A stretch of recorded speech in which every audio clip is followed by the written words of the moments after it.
Hello, everybody. This is Henry, and I got my good friend Ethan Oates tonight with me, and we're going to discuss a little bit of everything. But first off, I'd like to know what got you into all this stuff, Ethan. The paranormal, cryptid, giants. How did you get led into that? Hey Henry, how's it going? Pretty good. It's kind of a weary thing. I actually I lost my parents at a younger age. So when that happened, I kind of uh, felt a little weird and funny. So I moved to Arizona, and then my oldest sister lived out there. So I relocated out to Arizona. Um, Lived out there. I was married at the time. So me and my wife moved out there. We lived out there, and then my sister, I think it was about 2 years after I lived there, she was diagnosed with cancer. She had full colon cancer. I mean, really bad. They cut her open to do something. I think to I don't know what something to do with something, and when they did it, kind of spread more. So she got on medication. She ended up uh, uh, passing away. But in the meantime, I kind of my wife lost her job because she worked at a psychiatrist building, and this lady came in and said, my husband smoked weed with her husband before and her to the psychiatrist. Well, the psychiatrist the next day had Tracy drug tested, which was wrong. You know what I mean? I mean, that's getting into somebody's business. I didn't think psychiatrists were supposed to come out of the room and say anything. Or I thought that was supposed to be personal business. They probably could have gotten in trouble for that. But the whole fact that she pissed dirty. So it was like, oh no. So at that time, my truck axle broke. Everything was just taken as shit. And life was just like, oh no. I was about to pack my shit and move back to Michigan, um, where I grew up. And at that point, um, I went and got my truck checked out. It was going to be a lot of money to get fixed. My wife wasn't working. I wasn't working at the moment. So it was like, whoa. So I had a friend that told me about a cam site where girls flash boobs and stuff like that, a chat line and cam site. And he said, I know you're broke right now, man, but maybe your wife can get on there, and I'm not trying to insult you or nothing. Maybe flash her boobs, get a little bit of money. So you guys got money in the house, something. And I was like, so I was like, okay, well, she ended up getting on there for probably like 3 times. She didn't like the fact that the guys wanted her to call him daddy. She didn't like that. You know what I mean? She had a bad experience when she was young with her father. So it just wasn't working. So we did have a friend that was a younger girl at the time, and she was already online. And so she laughed at us, and she's like, I'm already on that chat line. Why don't you just, I'll come over, and Ethan can get online with me, have him dress up and look funny, and doesn't have to do anything dirty. And we'll just get on there, we'll laugh, and we'll try to make some money, have a good time. Halloween was like in 2 days. So I went to this Halloween store and I got this clown mask, or I mean, a clown hair and costume and white paint and red paint. And I figured, oh, fuck it, I'll paint myself like a clown. I never was into clowns before. No biggie to me. I didn't care to go to the fair to see that shit. Didn't even really, never was scared of them or even cared for them. Well, I ended up getting that clown stuff. I put that on, and a buddy of mine gave me a boat paddle, and he said, "Why don't you spank her online?" And I thought, "Oh fuck, he's right. That might make some money." So I got online. The girls made up a name, Pervy, so they called me Pervy the Clown. I got online, and and dressed up and uh, started acting funny. Well, the night before I watched a movie, it was called Men and Mice, and this guy, the big guy, he has a handicap. He's a little messed up. I don't know if you've ever seen it. And you Yeah. know, George, tell me about the rabbit. So I watched that, and I kept thinking, how could I come off with a voice? You know what I mean? So then I started messing with my voice, trying to make some strange voice up. Well, it worked. I came off with a voice that sounded funny. So then we got online, and I did that voice, and I acted like a perverty clown, and she kept pushing me away, and man, we got on there and we made $2,700 something in an hour. And she Ooh. said, cool. She goes, I can get the money in 2 days. I'm like, what? She goes, I'll split the money with you in 2 days. I'm like, are you serious? She said, yeah. I said, oh my God. So the next day she calls me on the telephone and she goes, hey, listen, man, this guy wants to know when we're going to have the next show. And he said he'll pay me $500 cash app right now. And I'm like, what? To do another show? And she's like, yeah. I'm like, okay. Well, in the meantime, this girl owed me the money from the first show. So I thought, okay, fuck it, let's do another show.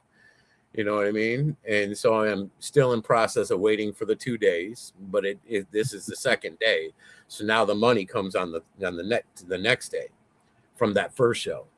So we get on there and we already got a $500 tip up front, and we must have pulled in about 3,000 some odd dollars for another hour Ooh. and a half, spanking her with the boat paddle. My clothes never came off. It went fucking viral. All the cam models that were on the channel, on the site, the famous cam models were in our room watching us and spending their cam money on us. So it was like, whoa. So I was like, oh my God. So we did that show. I'm like, wow, yeah, a couple grand coming from me for just the 2 days. You know what I mean? I'm thinking, holy shit. And so she's like, hits me up the next day. She's like, there's another person wants to tip for another show. I'm like, are you serious? I'm like, she's like, yeah. So she sends me a picture of it, and I'm like, okay, let's do it. So we planned another show, and I think it was about the fourth or fifth show. I had a New York radio station hit me up, or I had the porn industry hit me up, AVNs. I had all these porn stars already on Twitter and all that following me, and Facebook, and they're like, oh my God, this Pervy the Clown show. And fucking, they were just going nuts over it. I would dance around funny to like the old school music. So, the old, music that was really popular, dance music. I would play that a lot of times on the show and dance to it so it catch people's attention. And I just acted crazy and like a perverted Betty Hill clown, and everybody went nuts on it. So the AVNs hit me up, wanted to give me awards. And I'm like, okay, what the fuck, dude? I've never pulled my clothes off. I'm like, oh my God, fuck it. All right. So I was like, yeah. And then the radio station hit me up, I think was just within a week after that. And New York radio hit me up, and I got on the show, and he's like, what's going on, Pervy the Clown? He goes, you killed that website, man. Everybody in that website's in your room tipping you. All these famous cam models, all these famous porn stars are begging and fighting to work with this guy. I mean, he just blew it out on the radio. And I'm like, yeah, well, then TV hit me up, wanted me to be on TV. I met Ken from B Movie TV, nice guy, hell of a guy, and he hit me up and wanted me to, show my show on TV. And I'm like, well, there's nudity in it, and these porn stars, they get naked and all that, but there's no sex or anything like that. And he's like, oh, that's great. He's like, anything that's too dirty, then I'll cut it out. I'm like, okay, whatever. So he's like, eventually you'll make money when people start watching the views, and your views will pick up. And, he tells me how that rolls. I was like, okay, cool. So I did that. And then I was in quite a few movies because I met a lot of movie directors being on that channel. Um, I was in a movie he directed, and then a couple other movies other people directed. And at that point, I was a showboat, man. I was winning all kinds of AVN awards every year, social media. I was up for all kinds of this kick-ass awards, Hall of Fame, AVN. I'm like, Hall of Fame, I ain't even having to hump nobody. You know what I mean? So it was an experience. And I was a big shot, and I would like to, uh, uh, I had a lot of expensive stuff for coats, jewelry, all that goody good stuff. Well, then I started going on trips like, Hawaii until Hawaii burnt down. I'd go to tropical islands, cool places like that I was into. So I knew this girl for about 24 years now, I think 25 years now. And she wanted to know if I wanted to go, if would go to Solomon Island. And she's married and she has a wife, they're two girls. And I said, well, yeah, that sounds fun. I said, what's that about? And she sent me a bunch of pictures of like what, the tropical island pictures that she would get off of, Google. It wasn't pictures she had. It was, so I was like, yeah, let's do it. Let's do it, man.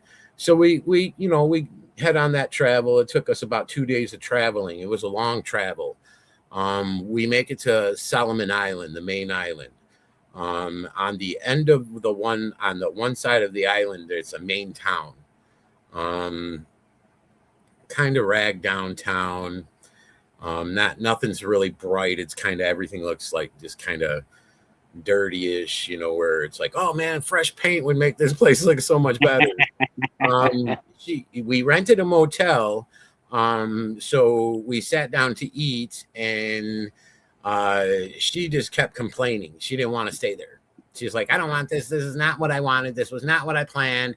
I don't want to be in a city. I want to be, somewhere secluded where I can go topless on the beach if I want to, this and that. And I'm like, okay, whatever. So she took off out the door to try and find pamphlets of other places around the island. And when she came back and said, I found this man that will drive us down a quarter way of the island to a village. And the village starts with an R. I don't want to say the name because I don't want people to, barn beige on the people there or the, chief of the village. So I was like, oh, you did? And she's like, yeah. She goes, we're going to pay him. He's going to take us down. He's going to drop us off at this village. He knows the chief there, and the chief will let us stay there. And he says, if I donate money, give the chief $100, that, everything would be great. I'm like, okay. I'm like, all right, let's do it. So we grab our shit. We didn't even stay at that motel. We grab our shit. We were probably there about 3 hours. We grab our shit. We went down to this dock area and met this man. The man takes us down. I noticed this was funny because I didn't kind of notice after the trip was over and what I learned. But I didn't know anything about Solomon Island. I didn't know any history or anything about it like that. I just knew it was a tropical island with, people there that were, dark skinned. I don't know what they spoke of or what, you know what I mean? I didn't really kind of have time to research, or I didn't, to know what I was stepping into. So, he goes out to, when we get in the boat, he goes straight out. He just didn't go down the shoreline. And I thought, why is this guy going so far out towards the ocean instead of, only going 30, 50 feet out and then going down the side? And he's not doing that. He went straight out, and he was watching his, coordinates and all that. And he took off, went down the island, but you couldn't see the island that good. That's how far he went out. And then he came back in.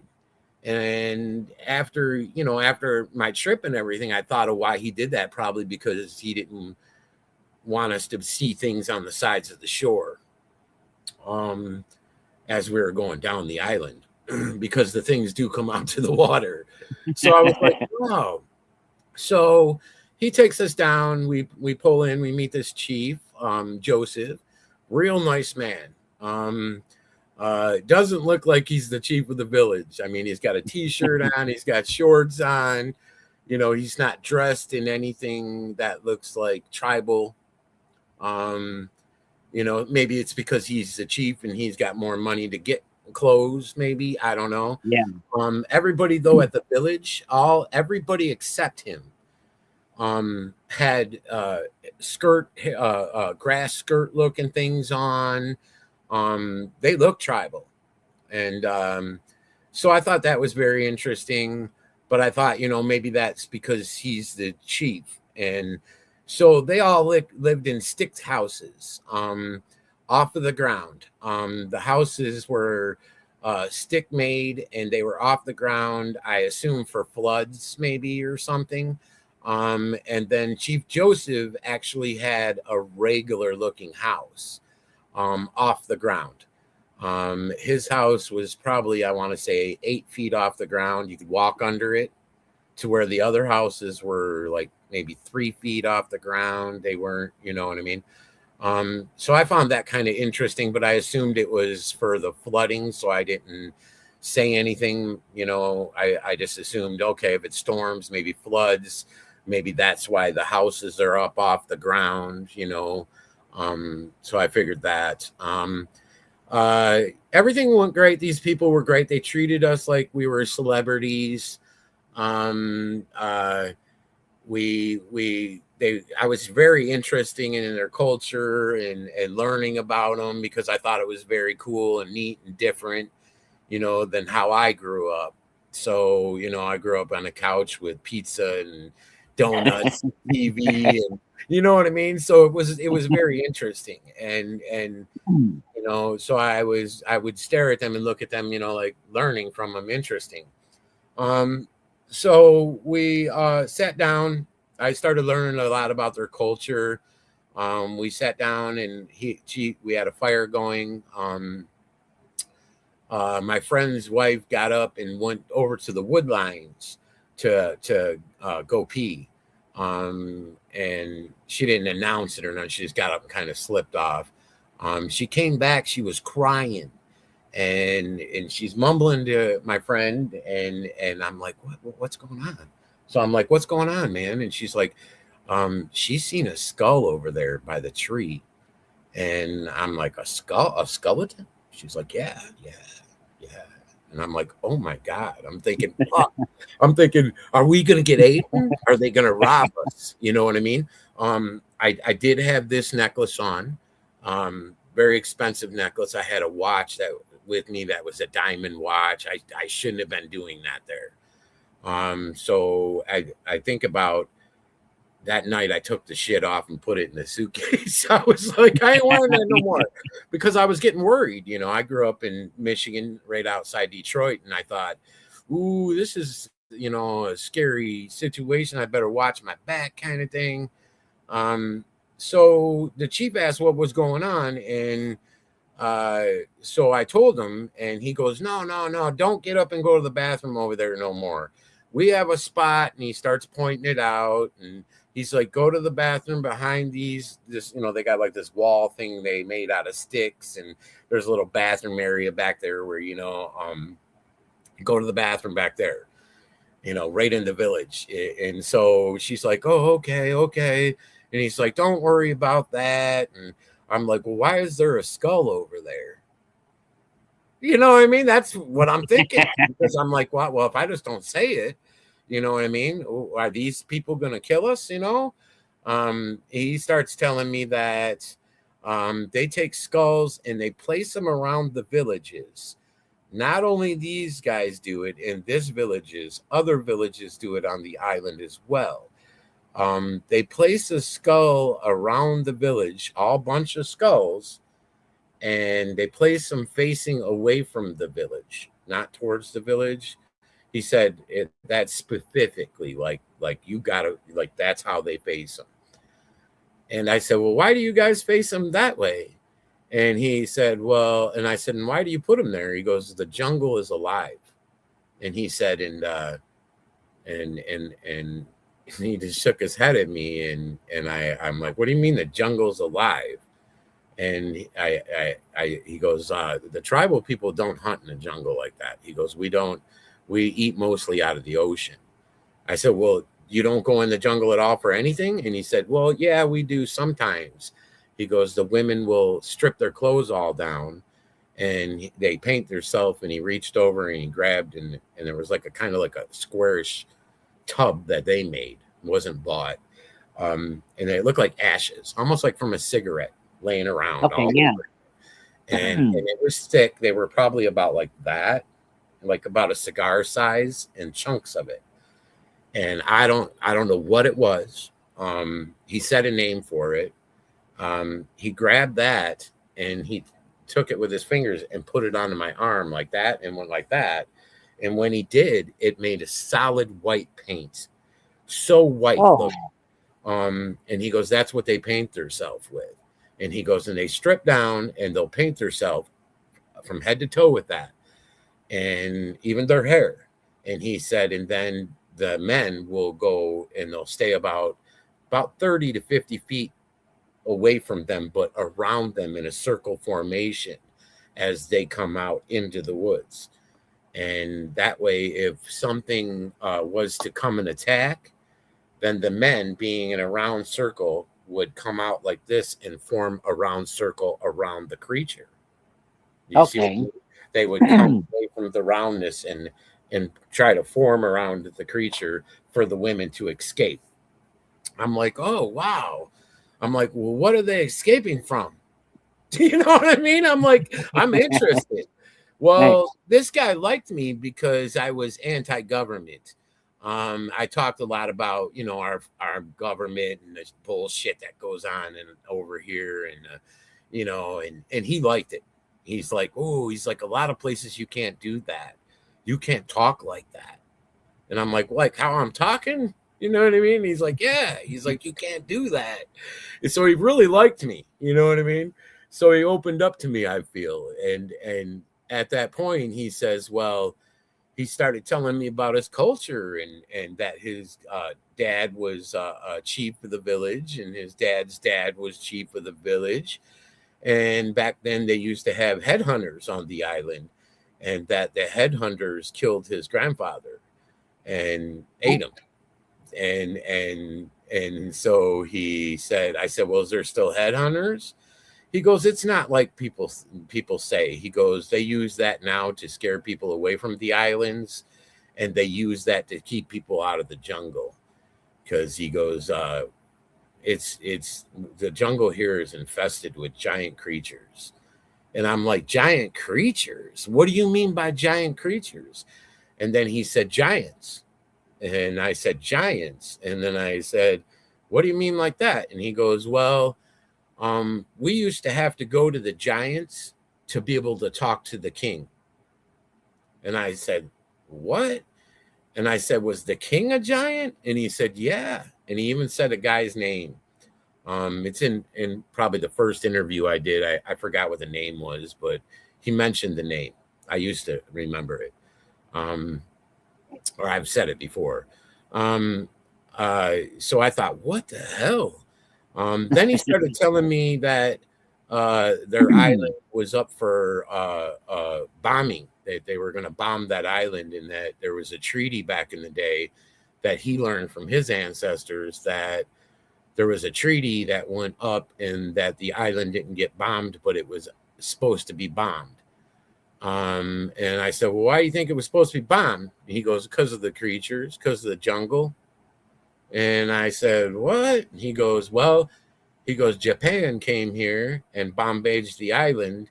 And he goes, there's a skull right out there in the water. If you want to see, I'll take you out tomorrow in the canoe and show you. He goes, it's a reef, but it's a skull. And he goes, it's giant. And he goes, that's right where a giant died. The giant creatures chased Japan right off the island and came out in the water attacking their boats, and Japan fled. And I'm like, what? He goes, yeah, they came here and put, tanks on the island and everything, guns. And he goes, they got chased right out of here. I'm like, are you kidding me? So this is like knowledge I was learning.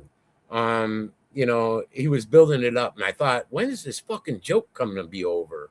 I kept thinking my friend might have paid extra money for us to be like a scare tactic or kind of like a haunted hayride kind of ordeal. Yeah. You know what I mean? Kind of thing. So I kept thinking that, because I believed in aliens because I had an encounter when I was younger. And I've seen stuff, spaceships and shit like that in Arizona flying around the sky. And I know I've seen one that was 50 feet high in the air, and it was triangle, and it had these bubbles under it. And me and my ex-wife seen it, and I know I seen it. So I know it's, I'm sure it's government made, but I'm sure the technology came from an alien. You know what I mean? So, I mean, I believed in aliens, but I didn't really believe in Bigfoot or any of that. And so I had a rude awakening.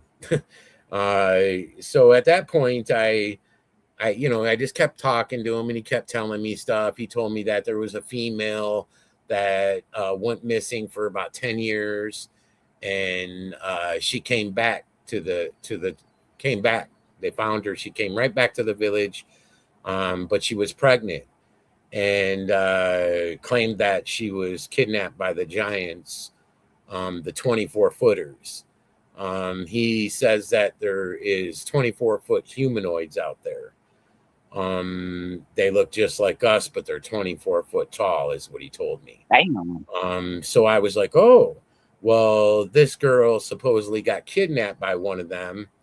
And they kept her for 10 years, and she came back pregnant. So I said, did she have the baby? And he goes, yeah, but they killed it. And they said that when it came out of her, it killed her because it was so big, the baby was, that it ripped her crotch area, ripped it open really bad, and she bled really bad, and she died. And then the baby, tribal people killed it. And I said, well, the baby was alive and they killed it? And he said, yeah. And I said, well, why did they kill it? And he said, because they didn't want the breed of the giants breeding and into their race of size of human. So I'm like, wow. I'm like, so they were keeping that from happening? And he said, yeah. He said, they live different than us. So he said that, we didn't want that. He also took me over and the following day and showed me where she was buried. It was a pretty big grave site, and there was a little spot where the baby was, and the baby spot was a lot bigger than you would think a baby would be buried in. It was, I want to say, a 4 foot, maybe 5 foot long grave. And Damn. I thought, why is that so long? And he said, well, the baby wasn't normal. So I thought, wow, there was a lot of things afterward I wish I would have asked, because I thought a lot of it was bullshit at the time. So, I wish I could have asked him, well, how big was the baby when you guys buried it? Or little details I wish I could have asked. But he was really serious about it all. And that was the next day when he showed me that grave. So I didn't see it the night he told me the story. So I was just thinking, okay, when's the shit coming up? You know what I mean? So he gets down to telling me that there's ancient walls there, and that they place skulls all around the walls to keep the giants back, and that these are the 24-foot giants that do this. They build these ancient walls, and they place skulls outside of the walls. And these giants that are 50 and 60 foot come up to the wall and the 24 footers will raise a skull, and it keeps the giants back. It shows the giants respect for some reason. I'm like, what? And he said, well, they also will take one of their sicklings and they'll put it outside the gate for the giant to come get. And I'm like, do they marry it? Because I'm thinking of King Kong movie. And he goes, Yeah. no, they don't do that. They just offer it up, almost like a sacrifice. And he said, you ever heard of that? And I said, yeah. And I'm like, so what did they do that for? He said, well, it's an offering to keep them giants back. And he said, the giants now will take and lift up that person, and they'll bite the head off and spit the head on the ground, and they'll suck at the body out like a popsicle. Oh. I'm like, what? You know what I mean? So I'm thinking when he's telling me this, Henry, I've done a lot of research now, and I know of, okay, this is a known thing, but at the time I just was like, man, come on, man. When, you know what I mean? And I wanted to say that to him, but I didn't want to be disrespectful. You know what I mean? By saying, oh, come on, man, quit playing me, or, because I didn't know how he'd take it. And the people that are around there are in grass skirts.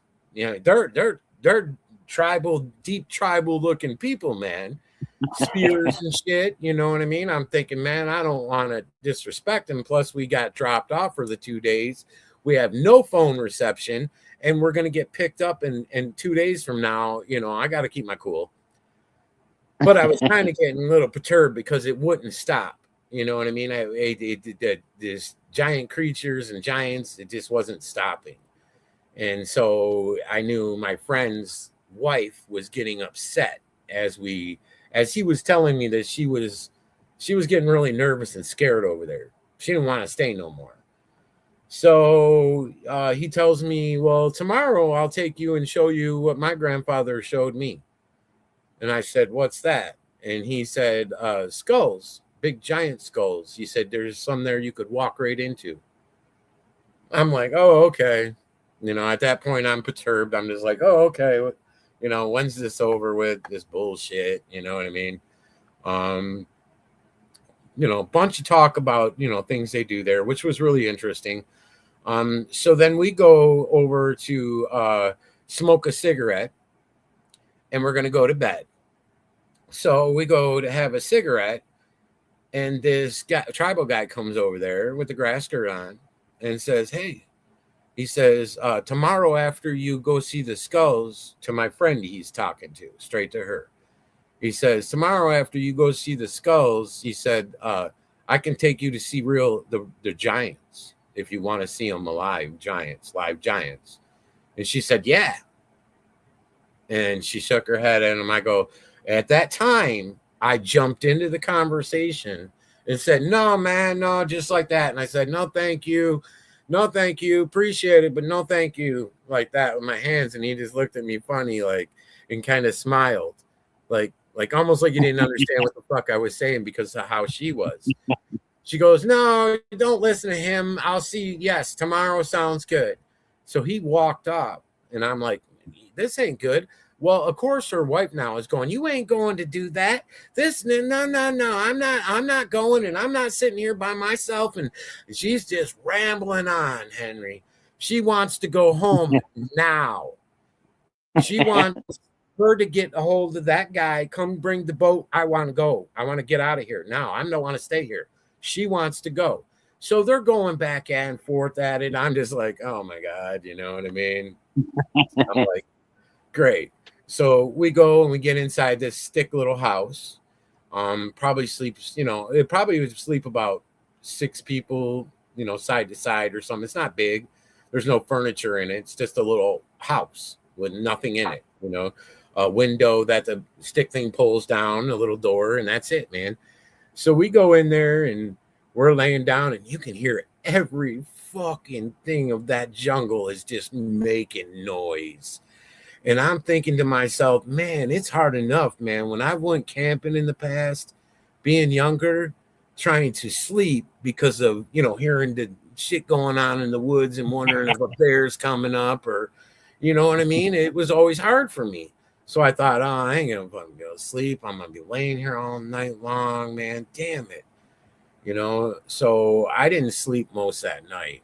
I sat there and heard the most wild stuff. In the daytime, you can hear all kinds of weird noises, and you hear the peacocks.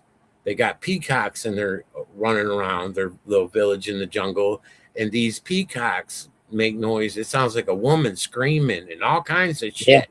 I'm not kidding you. The noises come out of those peacocks is like you don't know what it is. You know what I mean? So they had me nervous, those peacocks. And then at night, you hear it sound. I don't know if they were monkeys or something, but you hear something going off, like making a lot of noise. Almost like how people hear crickets, but it's noise up in the trees. So I'm like, man, so I think I fell asleep for maybe 3 hours, man. Most of the night I was wide awake. Because he did tell me a lot about the different creatures. Now, he told me there was a hairy giant, and that this hairy giant can go invisible. And I looked at him and I thought, hairy giant. So I didn't think anything about the invisible part when he said that to me. Because at that point, I didn't know if Bigfoot could go invisible or anything about Bigfoot. I learned a lot now, but at that point, I just thought hairy giant, and I thought Bigfoot. So I'm like, they call it Bigfoot, and he didn't know what the fuck Bigfoot meant. He did not know what it meant. I said, you ever see TV, radio? We don't have TV or radio in the village like that. You don't. In the main town, they have radio a little bit of television, but it's not like how we got, and especially where he is. So he wasn't familiar with anything like that. I'm like, well, they got a hairy creature that runs around. They call Bigfoot, supposedly. And he goes, we have the hairy creature here. And then he said, it can also go invisible again. And when he said that, I said, well, how big does this creature get? He said, I've seen it about 30 feet tall, but to other tribal members on the island have seen it 50 and 60 feet tall. Hello, Yorto. What? So I couldn't believe that. I was like, at the same time, I'm thinking, okay, with the bullshit. So he said, that's not the only thing out there. He talked of the Chupacabra, claimed it was a little being that can pick a person up like nothing and carry you off into the woods like you would, like super fast, like nothing. And I'm like a midget person, a small person, kind of. And he said, no, they can run under the house. They're small, and they go real fast. And he said they spin also. So I don't know if they, I didn't get too much into that, but I just was thinking, And then he told me one of the tribal members does have a picture, but I didn't ever got to see that or meet that tribal member guy. And then he told me there was other giant creatures there as well.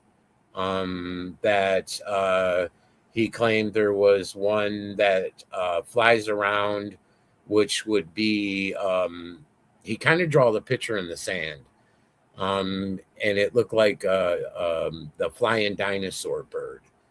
And Like the pterodactyl? yes, and he claimed that was there. And he claimed that the beak on it lights up for a few minutes. It has a light that turns on the beak, and that it lights up for a few minutes and then turns back off.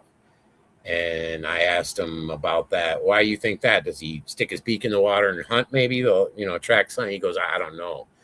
He said, but our fishermen used to go out and get the nets at night.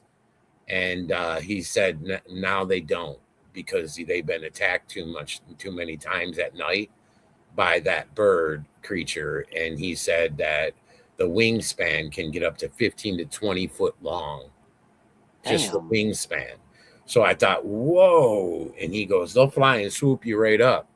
So when he's telling me this, of course, my friend's wife's getting scared as shit. So it was like, it was an iffy thing on asking him stuff because I didn't want to work her up and get them too mad at me. You know what I mean? So that was an iffy thing. He said that there's some sort of light that goes over to the mountain every 2 days and comes back and leaves the same exact way that it comes in. It leaves that same way and comes back that same way. And it's every 2 days, and it will come and land on the mountain.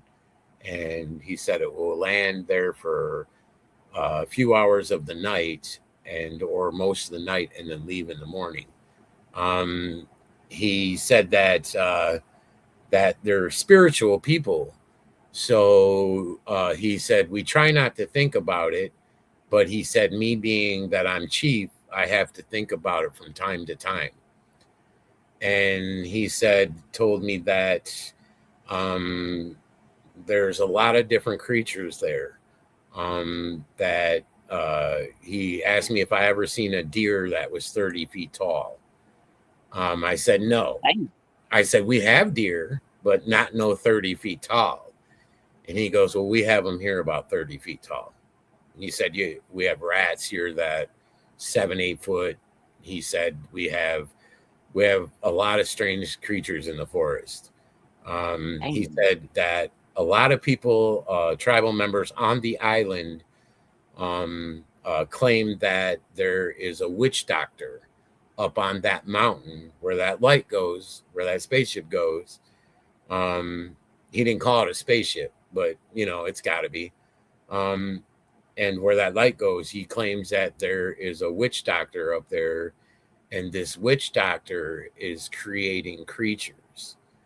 I said, well, what's a witch doctor look like? What do you mean, witch doctor? And he goes, witch doctor. And so when I got home, I researched witch doctor to see if, witch doctors were ever known for creating a creature or being. And I didn't see that. I know they do sacrifices and they do, their spells and they do, cut the backs of children's necks. And I mean, there's some bad shit. I got pretty deep behind it. And I talked to a man that was on an island that claimed that he helps little kids refuge that come in contact with these witch doctors. And a lot of the witch doctors there will do tricks to trick people to believe they're magical when they aren't. And they are trying to trick people. And I don't know. I was like, okay. So, I mean, I did some research on that when I got home. So the next day came, we get up, we're eating. Now they eat a lot of fish and it's fishy. You know what I mean? It's not like non-fishy like how we have fish here. Everything that they ate that was fish, I noticed was really fishy, and I'm not into that. You know what I mean? Oh, that's gross. I'm not into that. But I tried to stand my ground and try to eat it. Thinking maybe it was healthy, and raw fish they eat as well. So I just my friend's wife thought, oh, nasty. I don't even think she ate the 2 days that 2 to 3 days we were there. She had snacks that she's already previously got. So I was like, oh,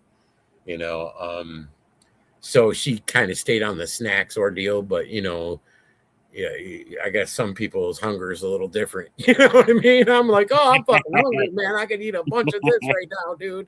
And then, they got the fish shit, and you're just like, okay. You know what I mean? It's not like they're popping lobsters out and cracking open. You know what I mean?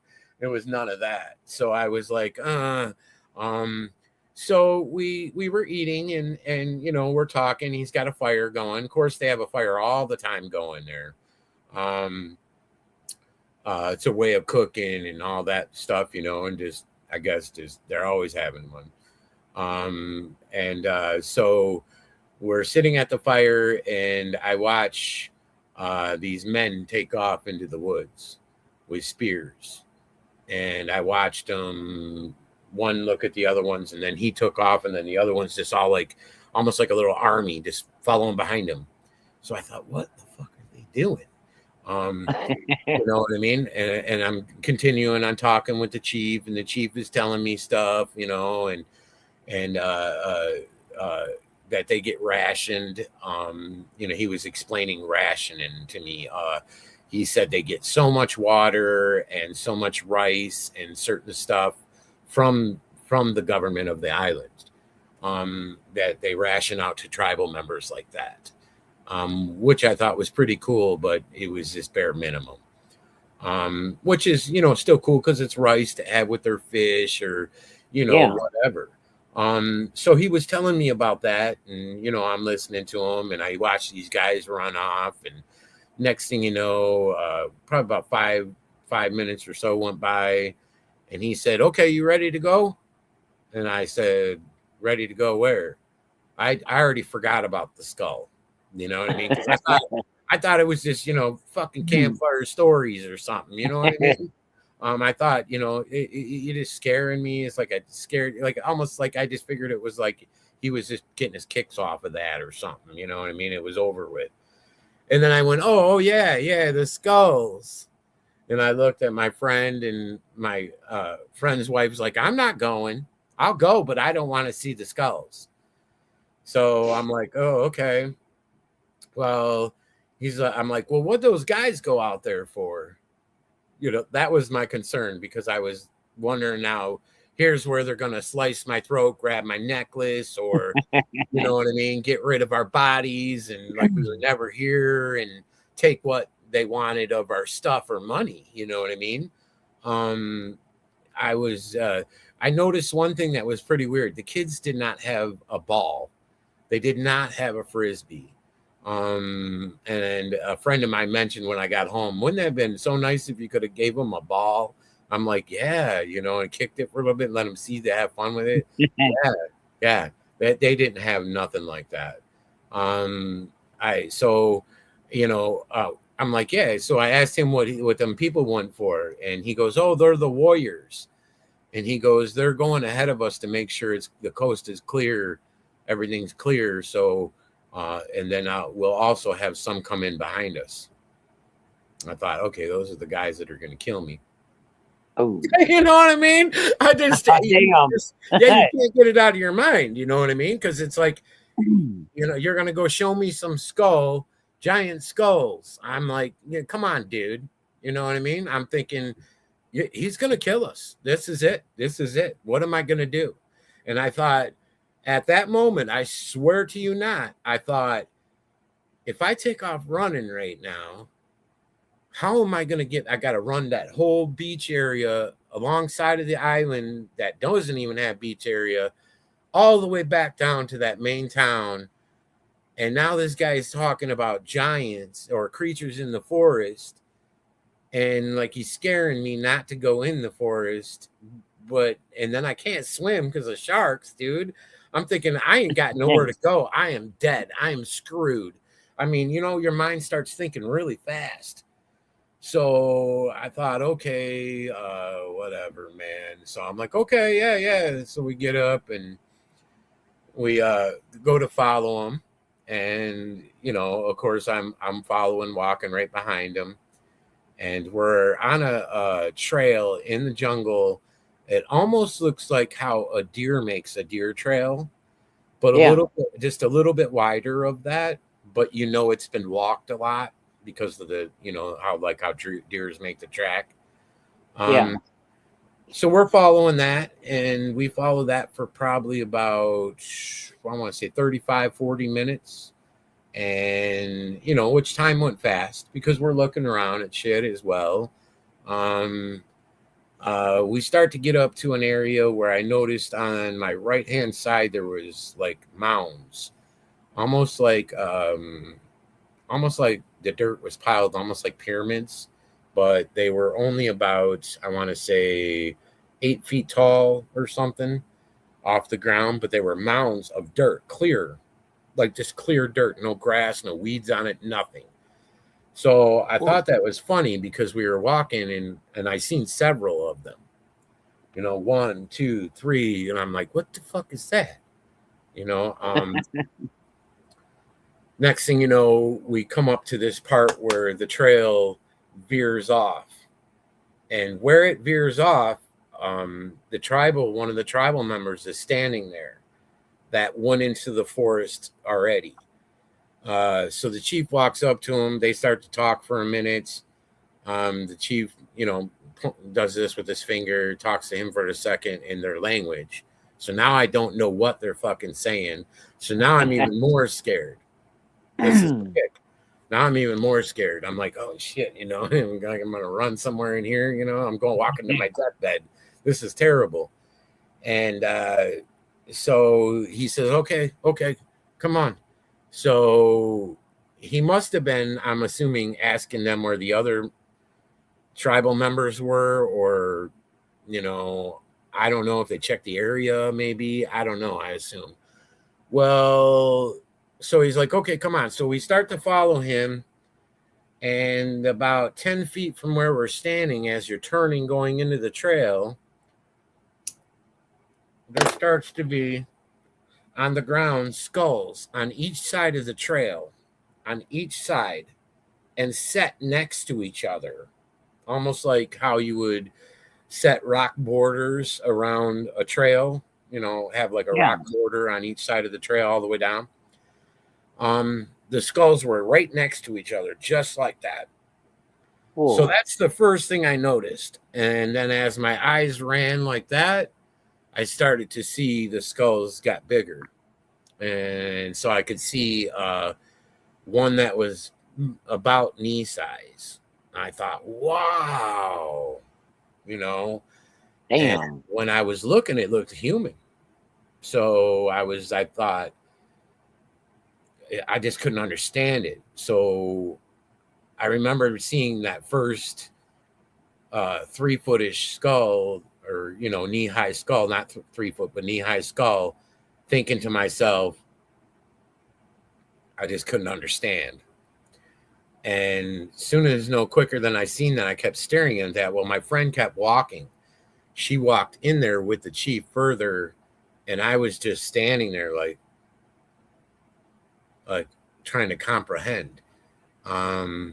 She started to say something, and I raised my head to look at her, and as I did, I noticed the skulls were getting even bigger.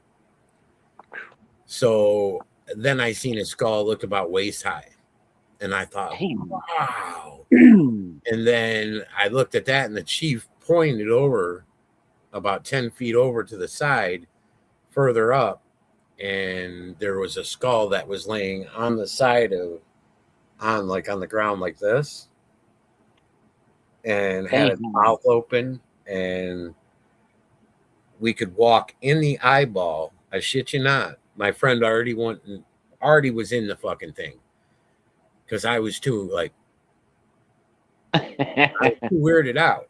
And she's like a tomboy, and so she walked right into that skull, and she's trying to reach up on the eyeball right here, standing here, trying to touch this part, and she's jumping, going, "Look, I can't even touch the other end of the eye," and I'm like,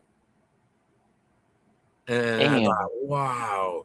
So I start to walk over there, and I asked the chief, how big is that? And he said, that's about 26, 27-foot skull. And I'm like, wow. And he goes, that's what my grandfather showed me when I was a kid. And I'm like, wow. And my friend's knocking on it and, you know, looking at it and touching it. And they're on some of the skulls were really white. Some of the skulls had a tint to them, like a yellowish, brownish tint to them, like they were a fresher skull.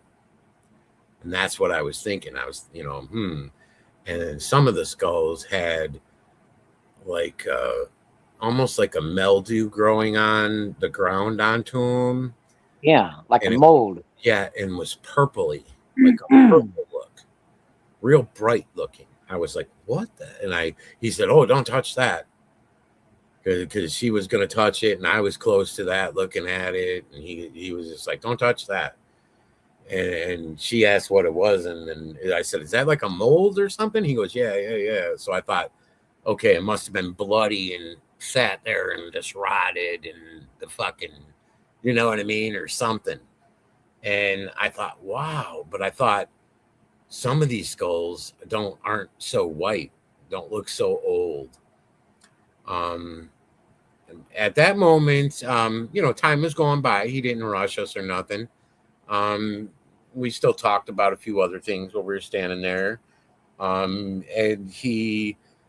the tribal member said something to him in their language, and he walked over, and then he told us, "Come on."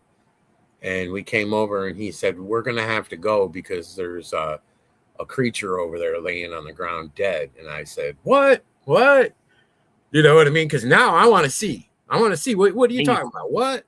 You know what I mean?" So I got my phone out. I got a picture of that. Matter of fact, I'd have to dig it out. I wish I would have dug it out ahead of time, but I'll have to show it. Um, I snapped a picture, hello. and it was this black thing on the ground, furry looking thing, and it looked about 30 feet long, and there was a lot of blood I could see. Um, so something tore something up. Is it a bear? I don't know, but it was way longer than a bear would be. You think? Um, Yeah. so I got the picture. Where I snapped a picture, but you can see the dark thing laying on the ground. It looks like nails, like long nails, and then in the middle of the dark thing, it looks like all kinds of red, like something ripped, tore it up. But you can't see the face, to where it's Hello, like, Ben. oh, man, hey everybody. So I was like, oh, okay, but I snapped that, and we got out of there. He said that we had to leave because something killed that creature, and that whatever something could still be around. Oh shit. So I was like, oh, at that point, of course, when he told me, my friend heard and her wife heard, and the wife is now going, oh, wanting to get out, like push, let's get out of here. You know what I mean? She was freaking. Worst nightmare ever to her, she said. She still claims that to this day. Worse than a nightmare, she said. So we walk up out of there, and I thought, oh, everything is just so relaxing, relieving now that I did not get killed. I'm thinking I gotta take a shit. You know what I mean? That's the first thing I'm thinking, man, for some reason. You know what I mean? We're all human. So I'm thinking, oh my God, and maybe that was being so tensed up, and now I'm relaxed and feel comfortable that I'm not gonna get killed by the chief or tribal men, that I'm not being set up. And so now I'm very interested, and I want to ask the chief a million questions, man. And so he's going back to his house to do something. Said he would be back around lunchtime. So in the meantime, I'm sitting there thinking all these things I want to ask him. And I'm like, oh my God, man, my God. Well, we sit down at lunch, and I'm like, blah, blah, blah, blah, blah, blah, blah, blah, blah. I'm like fucking asking him millions of questions. I'm like, why is their heads there, and where's the bodies, and this and that, and this and that? I'm just going on and on. What are these things, man? I told you they're giants. Some of them look like humans. Some of them Damn. don't look human. Of course, we had a creature that came out of the ocean. It had a human looking body, but it had a shark head. I'm like, Oh, what? He goes, yeah, we're known for, if look up Solomon Island when you get home, and look for creatures that come. And I'm like, what? So I'm like, whoa. Um, so, we eat lunch. I ask him a bunch of questions. We go over to the ocean side because that's where we smoked. We didn't want to smoke around the tribal people because they didn't smoke cigarettes. Um, we didn't Thank see you, Ben. we didn't see any of them smoking cigarettes. We didn't, see anybody smoking. So it was like we better go over there, smoke away from the wooden houses, and you don't want to get upset anybody or upset them from smoking. So we went over to the ocean side. We started to smoke. That tribal guy comes walking right over, and I'm thinking, oh no, not this dude again. You know what I mean? Here he comes, walks up, and he's like, "You ready to go?" She's like, "Yeah." Let me put my purse in there. Can I? And I'm like, whoa, whoa, whoa, no, no, no, no, no. We said no thanks, man. He just looked at me and started to smile, and she went to go put her shit away. And Hey, her wife was like, you can't let her go by herself because I'm not going. I'm staying here. So at that point, I'm like, oh my God, man. Nah, man. I'm like, hey man, can she pay you when we get back? He's like, yeah. I'm like, okay. So I went back, told her inside the cabin little thing, hey man, you don't have to pay him. Leave your shit here. I'm taking off my chain, my jewelry. I'm like, fuck this. You know what I mean? Earring, taking it all out, man. I'm like, no, man. So I go to do that, and I come back out there. We follow this man down the beach shore, probably about 2 to 3 football fields away. There's a little shack in the woods, and he has a little brown truck there, like a little Dodge brown, beat up, rusty old tiny miniature truck.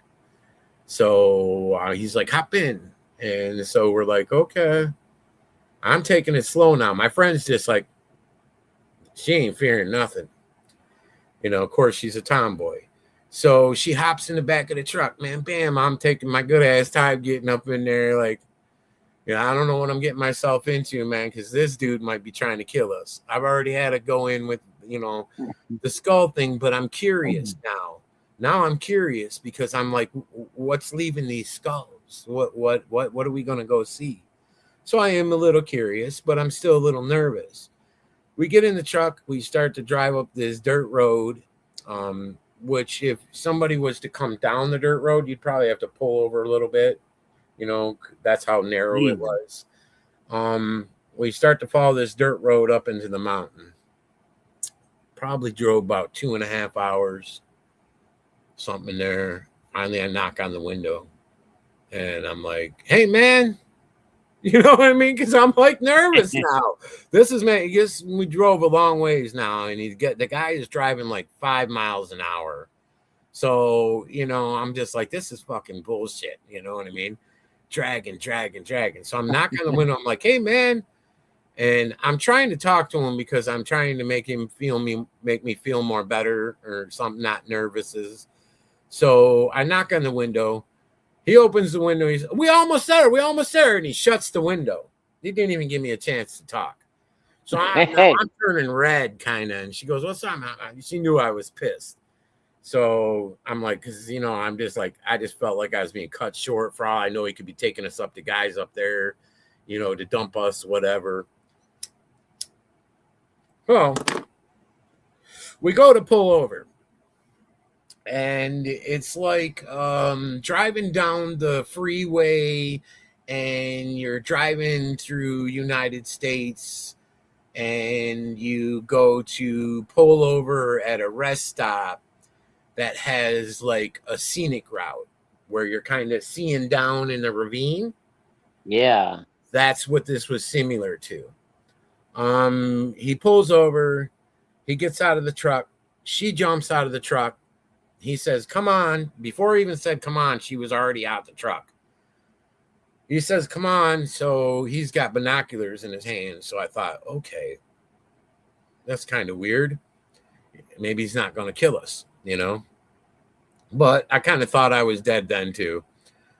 So I'm following behind them. I'm letting her walk up. She's up further. She's like, can't wait to get up there. As I start to get up to the edge of the ravine area of the hill area, I could already see black things all over down in the valleys. You're And right. You're so. you could see in the valley for a ways, and I could already see black things in the valley. And I was like, what the fuck is that? Like a lot of things going on, things moving, because I could notice they were moving. That was my Did they look second. people like? Well, by noticing them first off, I could see it was dark. They were darker being at the distance I was. So I couldn't really make out the faces or anything. Um, so first of all, I thought, what is that? Second of all, I thought, okay, it's moving because I could see different ones moving. And then he hands me these binoculars, big pair of binoculars. So I go to lift them up and take a look. And as I look, I see like a wall area, almost like made out of trees, like trees were set next to each other, tied Damn. together or sealed together somehow to make like a wall. With a door kind of open, I could see, with skulls laying there outside the wall. Creatures everywhere. I'm talking creatures with heads that people could not imagine. As I'm looking, I seen giant human looking people that look like tribal kind of people. I seen that had to have been giants because they were as tall as damn trees. Damn. I seen Bigfoot looking creatures, ones with human hands, with human feet, with human looking faces, and then one that looks hairy and has claws and has claw feet next to it. Whoa. So I thought, after I thought about that, not at the moment, but when I got home, I kind of started to put two and two together. It must be breeding. Not sure, must be breeding, but there's aliens, they look like the gray alien that they show us, Yeah. but not 3 feet. They looked more like about, they were pretty tall. So at that point, I couldn't understand. I know now they were about 14 foot because of going back and measuring. Well, at that moment, I thought, what the fuck? And I was looking at this one, and it looked like a female, and it looked like she had a chain around her waist, a chain going up to her waist to like, I couldn't tell if it was leather or metal, to like almost like how people would wear a holster around their waist. I could see that on her, and I could see that there was a chain coming off of it, and it was going probably about 5 feet, maybe 8 feet behind her, dragging on the ground, and then went up, and it was connected to a giant looking creature's head, to his neck. The chain went right up to the neck. Well, that creature that was behind her had a big old looking, like almost like a Fred Flintstone Bam Bam piece of club or stick in his hand, walking with that stick in his hand. And I thought, what the hell? And so I handed the binoculars to him. I said, hey, let me see your binoculars. And when I did, she had one of those cameras on her phone, one of those extendo cameras you buy and you put on your cell phone. Yeah. You can get them on Amazon. And I didn't even know she had that. And she had that clipped on her phone, and she was already shooting pictures and shit. And I thought, looked at her, and she didn't even look at me and didn't even say anything to me. And she reached her hand in her coat pocket thing, her sweat jacket pocket, and handed me her binoculars without even looking at me. So I grabbed them, and I took hers and took a look, because I thought maybe this dude gave me a pair of binoculars that are made in China and that make you see things you're not supposed to, or, like a trick, You know what I mean? Because it's just on her. It's just so unbelievable. Um, so I looked through her binoculars and I seen exactly what I seen through his. But I noticed his binoculars was letting me see a little like closer. So I handed back her binoculars, stuck them in her pocket, and and got his back and started looking Okay, again. thank you, Ben. And I started looking again, and I could see there was a creature with looked like a human body, but had like a horse looking head. I thought, Damn. what the fuck is that? And then standing there, I seen it was standing on two legs. It had arms, and it had. So when you look at it, you would think, is that a human?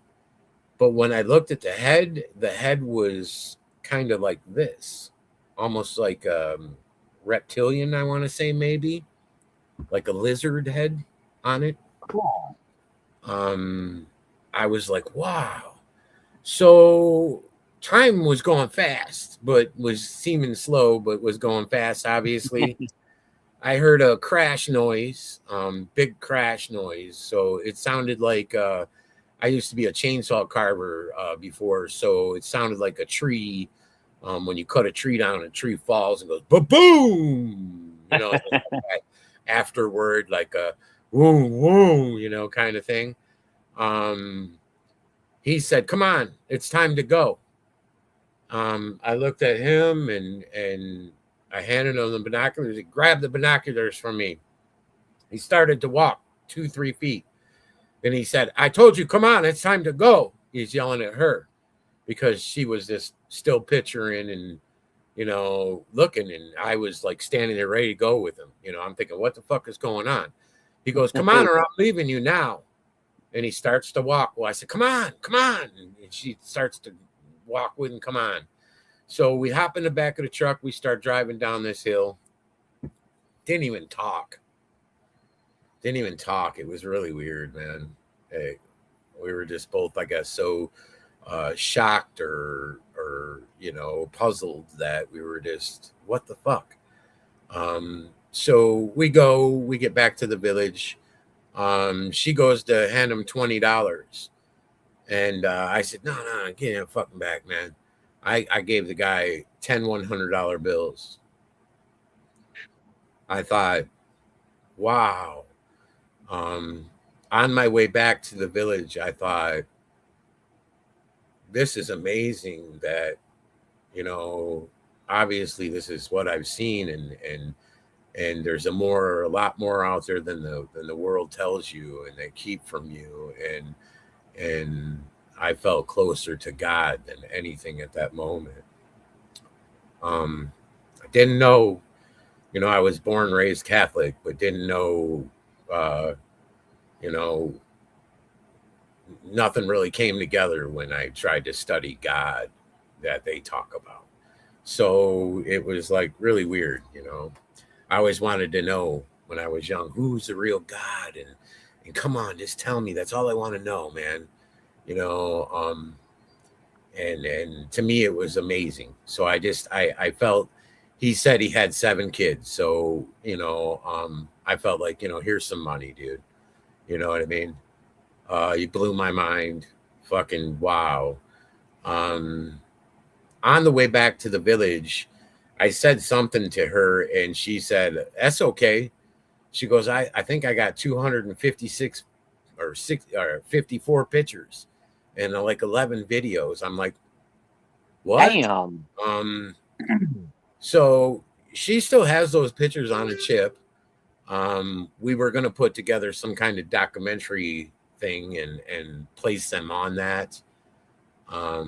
But it's kind of a thought. What are they going to do when we do release the pictures?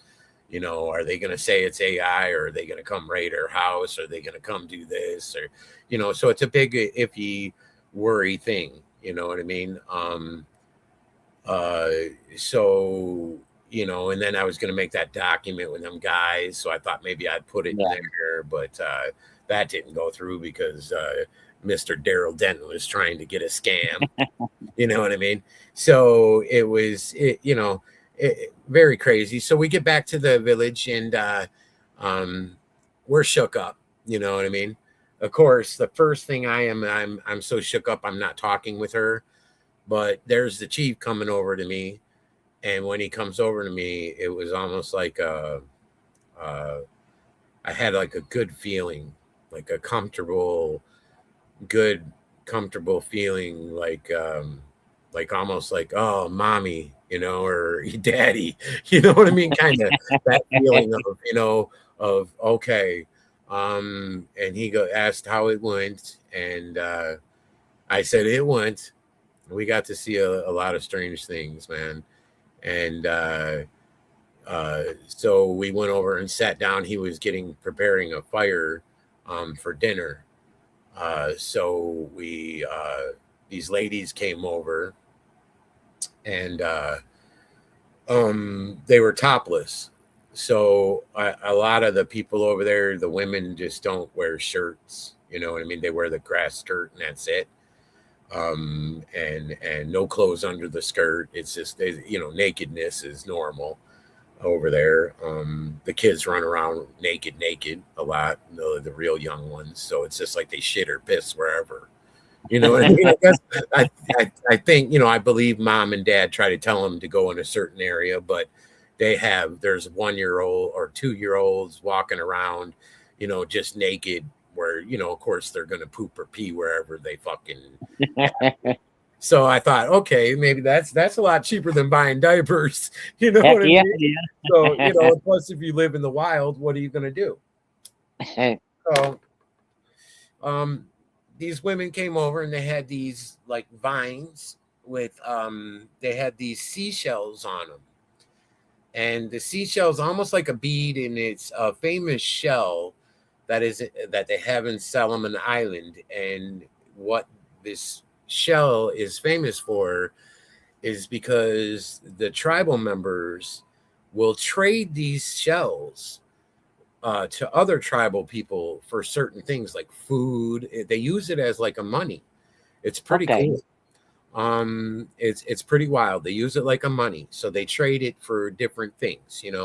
Um, they'll trade it towards somebody else's rations, whatever they can get their hands on.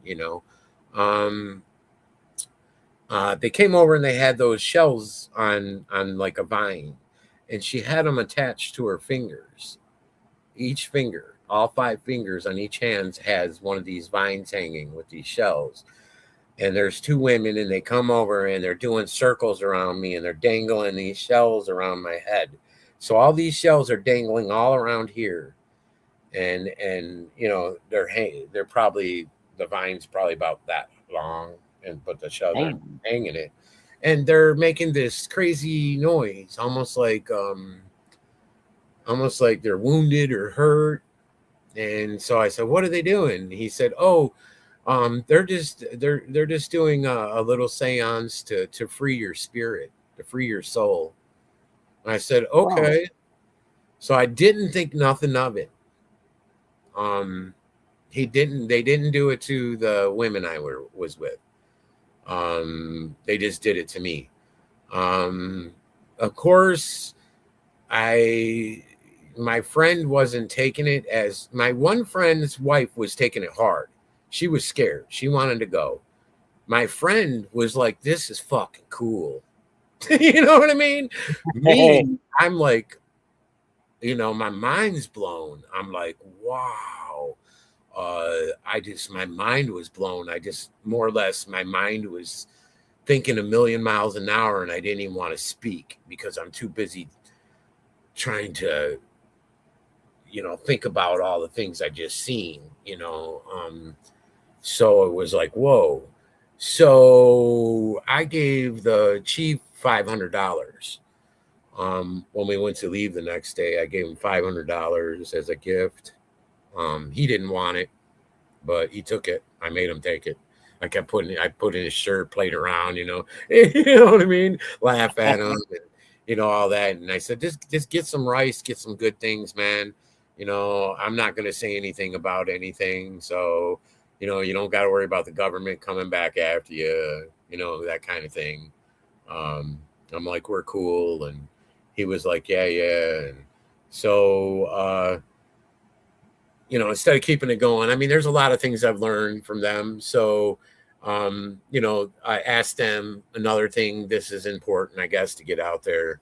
I said to the Chief Joseph, I said, when when these giants come in to attack the village, what do you do?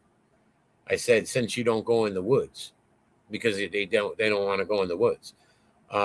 He said that they pick up the skulls and they raise skulls to the giant creatures, and sometimes it works, and sometimes the giant creature will turn around and leave, and sometimes he said they'll still come in and attack the village, bust the houses, take somebody. Um, and he said that I'm in charge of repairing the village every time it happens because I'm chief. Damn. And I'm like, well, why don't you guys ever move? Move your location or something. He goes, it's all over it happens all over the island. So no matter if we moved, he goes, it's going to happen somewhere else. It's a normal thing that, we have to go through our whole entire life. Um, and I'm like, wow, it's like you fear for your life, man. Your whole entire life, you got to watch your back. You got to constantly make sure nothing's in the bushes coming out. He's like, yeah, but no big deal about it. To where I'm like, whoa, dude, you know what I mean? That's a lot of shit you have to fear all the time. So we come home, long trip home, long flight. We didn't talk. We didn't laugh. We didn't talk. We weren't the same. It was almost like we changed. Um, real weird. So we get home. Of course, I get home with my lady and kids, and I start to tell her what the fuck happened, and oh my god, you're not gonna believe this, and she's like, what? And I'm like, yeah, I'm telling you, and she's like, no, wow, and I'm like, yeah, and then uh, my friend calls me the next day, and she's like, you come over and you get this chip. Um, so before I say anything, this chip has been made 8 times, if the government is listening, and there are some that aren't hid in my house. So you're not going to get all the chips, and I will have somebody release the chip if you do bust me with it. So I'm just putting that out there, man. That's a Um, good thing. yeah. So that way they know. Hmm. So I went and got the chip, because I went over and we looked at a couple pictures on there, and she just wanted to get the chip out of her house because her wife told her mother, and her mother wants to know what's going on. Is she on drugs? Is what the hell's going on with my daughter? So it was making a big ordeal. And that she told her daughter, I want to see. And her daughter was going to take that chip and go back to her mom. So get it out of here. So I get the chip out. I come home. I sit down. We start looking into pictures. Um, Me and my lady do. And she's like, no big deal. You know what I mean? She's just looking, thinking all cool. And I'm looking, thinking, oh my God. Oh my God. What's going on in the world? Are we all going to die? What's going on? So it wigged me out. And I couldn't sleep. I couldn't eat right. At that moment, I thought to myself, well, when I lived in Arizona, I came across some hair, a purse, a cell phone with my ex-wife. We used to hike, and we found that by a girl that they found where some girl's body at. Oh, So I thought maybe that's got something to do with that girl. Well, my ex-wife snatched up the phone and got a little baggie out and started snatching some of the shit up and said, "Yeah, I'll call police when we get home, just in case. Maybe she was killed here and took into another spot, right by here." So I'm like, okay. So we get home, and then I pull that girl up on Google Earth, and I start looking where that girl was body was found, and I found the girl because Google Earth didn't update their photo. She was still on the picture. on Google Earth. Oh, So I zoom down, I find her inside this canal area, not where they found her on the news, but it's probably about 40 feet from it to 50 feet. Um, and so I'm like, oh my God. So I call the police department. The police department says, well, what's the cell phone number?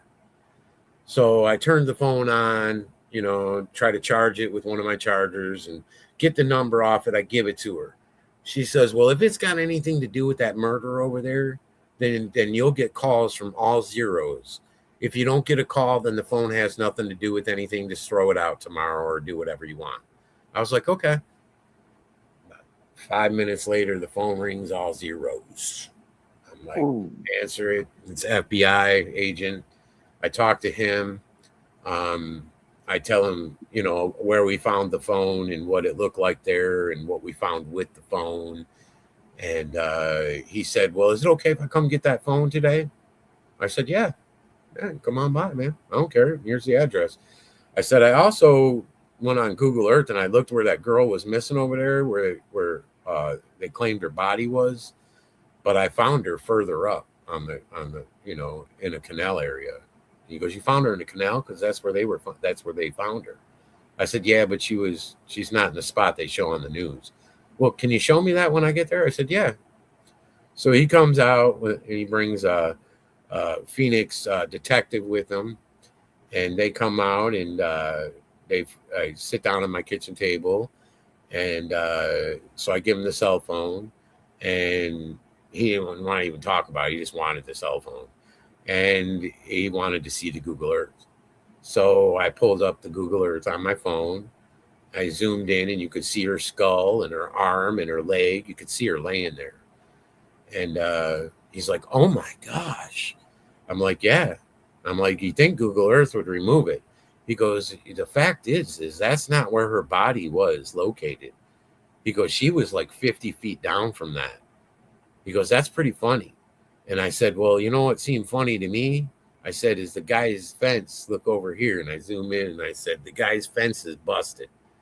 And it looks like there's tire tracks from a truck next to the fence dug in the mud. Look, and I zoom in. And then I said, on the other side of the fence in his yard, it looks like there's four-wheeler tracks going from that broken fence to her body. Oh. And he looks and he's like, oh my God. And I'm like, you probably, being that you're FBI, you could contact Google Earth and probably get more information than what we're seeing here.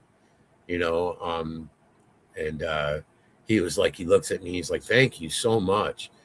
He's like, you actually put a crack in this case, because he goes, now we're going to have to go back and talk to that owner of that property, because that's pretty fishy. I'm like, yeah, I thought so too. It's almost like she was dumped. And he's like, okay. Well, about 3 months later, he contacted me back and there was another female missing in the desert. And he wanted me to see if I couldn't locate her, the area she went hiking in. So I did that. I found her skull, white skull, and part of her body like this much that looked like a human laying there. And called him up. He came by, took a look. He said that they went in and he called me back after I gave him the location. He said that they located her. So I thought, wow. He said, you're pretty damn good at Google Earth. I said, yeah, I'm all right, I guess. So when I got home, I thought to myself about that. And I thought, man, you know what? I'm pretty good at Google Earth. And if these giant creatures are 30 and 50 feet, like the chief says, then I should be able to see them on Google Earth, because you can see houses on Google Earth. Well, yeah. You can see cars. So I'm like, I should be able to see them. And then he gave me a name of a mountain and a location where the mountain has a cave. And in that cave, and if you go near that mountain and look into that cave hole, he claims that you can see giant creatures down in there, giant humanoids with villages down in there, under in these mountains, and that they have these caverns under the island that go in the mountains, and they have cities under there, bigger than their cities, is what he claimed. So I went to that location and on Google Earth, and I'll shit you not, man, I started seeing giants left and right. And I thought, oh my God, oh my God. So at that point, of course, I'm tripping out. You know what I mean? I meet this architect guy named Joe Hopkins, good man. Uh, Used to be an architect, been studying pyramids for over 20 years. Um, he tells me he's all interested in what I'm looking at, wants to see. He's looking. He's like, yeah, yeah. And he's like, those are giant creatures you're seeing. And I'm like, yeah, I was thinking that myself. You know what I mean? And I thought for sure he was going to come back at me going, on, dude, what are you looking at? Or, you know what I mean? No, he came back telling me, those are creatures, giants you're seeing. So then he starts to show me some photos of, he starts to do some research there. Contacts me back like a couple days later and tells me, wow, dude, I'm finding giant creatures everywhere on that island. I'm like, I'm telling you, it's loaded. That's what they're saying. He's like, this is nuts. He's like, I've even found a 150 footer. And then he sends me the picture, and I'm like, and you can clearly see the body, the head. I'm like, no fucking way. He's like, this is either a statue or it's a creature. And I'm like, wow. Um, so then, of course, he does an interview with me about Solomon Island. I started a YouTube, and we were doing a few videos together because he would talk about pyramids. In the meantime, he was sending me photos of giant creatures in the United States that he had pictures of. Some in Alaska, some in different states, pyramids in different states, um, uh, and you could see they were giants. And he would send me photos. Look at these ones. These are red-haired giants, and he'd send it to me. And there'd be fucking hundreds of them just walking around, and you could zoom in and you could see their legs, their arms, their you could make out they had eyes and mouth and shit. You're like, man, this is fucked up. You know what I mean? Some with weapons in their hands and shit. So I thought, wow. He goes, listen, man, Ethan. He goes, Solomon Island isn't the only place that has these creatures. They're here. And then I thought, wow. Um, I thought, what a trip. At that time, I started to get nervous and really scared and fucking. I was thinking about buying a bunch of flare bullets for flare guns and having shoot fire at these creatures if I'm attacked and make spears like back in the day. I started doing a lot of research, trying to figure out what they did back in the day, the natives, and it says they dipped their arrows in tar and they would shoot that at them on fire to burn them, and that would get these giants to go back. So after this, I read this, interesting story about this native chief, and he lost a lot of tribal members until he started doing that. So I was like, so fire. So I thought, okay, fire then at least, something, get him back. So I started freaking out, man. I got 3 kids, man. I thought, fuck this, man. I'm fucking freaking out. I don't want nothing to happen to my kids, and that would be a nightmare in hell to see something eat my kid in front of me or anything like that. Fuck that. you know.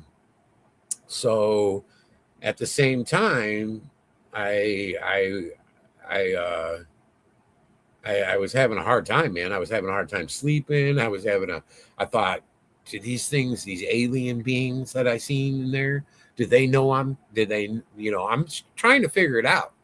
And I'm thinking, okay, are the aliens in charge? Are they the ones making all those creatures? And do they know that that my friend got pictures of them? Are they coming after me?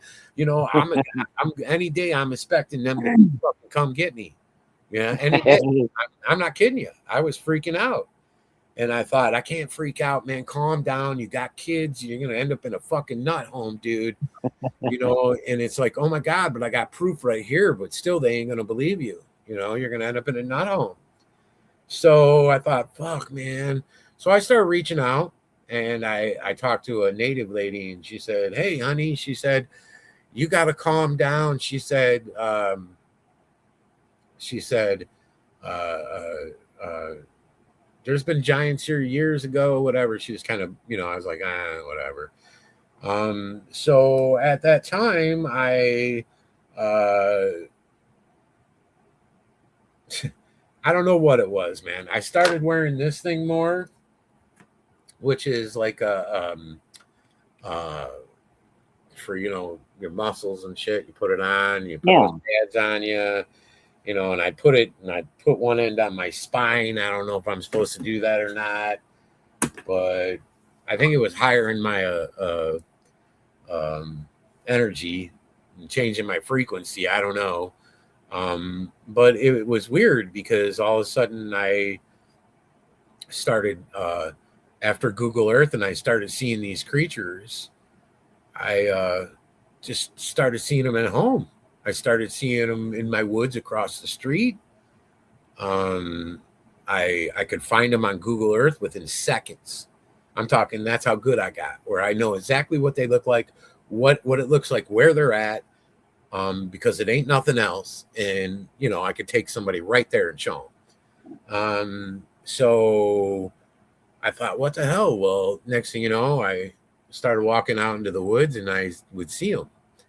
And at the same time, my house was already had weird shit going on. Before I even went to Solomon Island, I already had shadow people going through my hall. I didn't have orbs coming in my house, so that was the one thing. But you would have feelings of something standing right next to you, behind you. When I would shut my eyes, this was weird. When I would shut my eyes, it was like you have a lamp in front of you and you shut your eyes, and then you take your hand Yeah. and go like this. You could still see that shadow go through. Yeah. And it was like I had something coming up to my face every time I shut my fucking eyes. So I thought, oh my God. And I thought, fuck, man. So I tried putting like pillow over my face right here to go to sleep so I don't have that feeling. And so I would do that. That went on for quite a while. Um, uh, so I was already having the issues here at home. And so I think I just enlightened it. I don't know what I did, but then I started having encounters out in the woods. I would walk down the street, see something, stop, take a fucking my phone out, take a fucking photo, and then I would just go home. And then after I realized, oh my God, you know, I just got a picture of a fucking creature. And, of course, I'd show it to, Marissa and her mother and stuff, and they'd be like, "Wow," and my brother-in-law, my sister, and they'd be like, "Wow," and I'd be like, "Look," and then after that, I think it was about the third time I had an encounter. Then I figured, fuck it, I'm just gonna talk to them, except they're here, except what I'm seeing because I'm seeing something. And so I would just talk to him. I pull my phone out. Hey, you mind if I get a couple pictures, man? You're looking great today. People need to know you exist. And then I just pull my phone out, snap a photo. They just look at me like I was fucking stupid or something. And I put my phone away and walk away. And they would move. They sit there moving in one spot, but they're not, going or looking at me fucked up. Some of them have their mouth or their teeth showing when they look at me. Um, but they're not coming forward at me. So I was like, okay. So that was really hard because I went through a lot of hardness getting through that, and a lot of scaredness, and a lot of being freaked out. And I believe by me talking to them and kind of showing love like that, it kind of helped with my fear or helped with, you know, me getting too worried or too scared or freaking the fuck out. So I would start taking photos of them, and then I would come home, and um, then we'd get orbs in the house, and we didn't have orbs in the house before. We had funny things go down where we thought this fucking place is haunted, bad dreams in the bedroom, major every night, like you were like it was a luck and you weren't dreaming. When you woke up, you were like all kinds of shit. That even happened to Marissa. And then we, after I started having the encounters, I started having orbs come in the house, and so I would talk to them.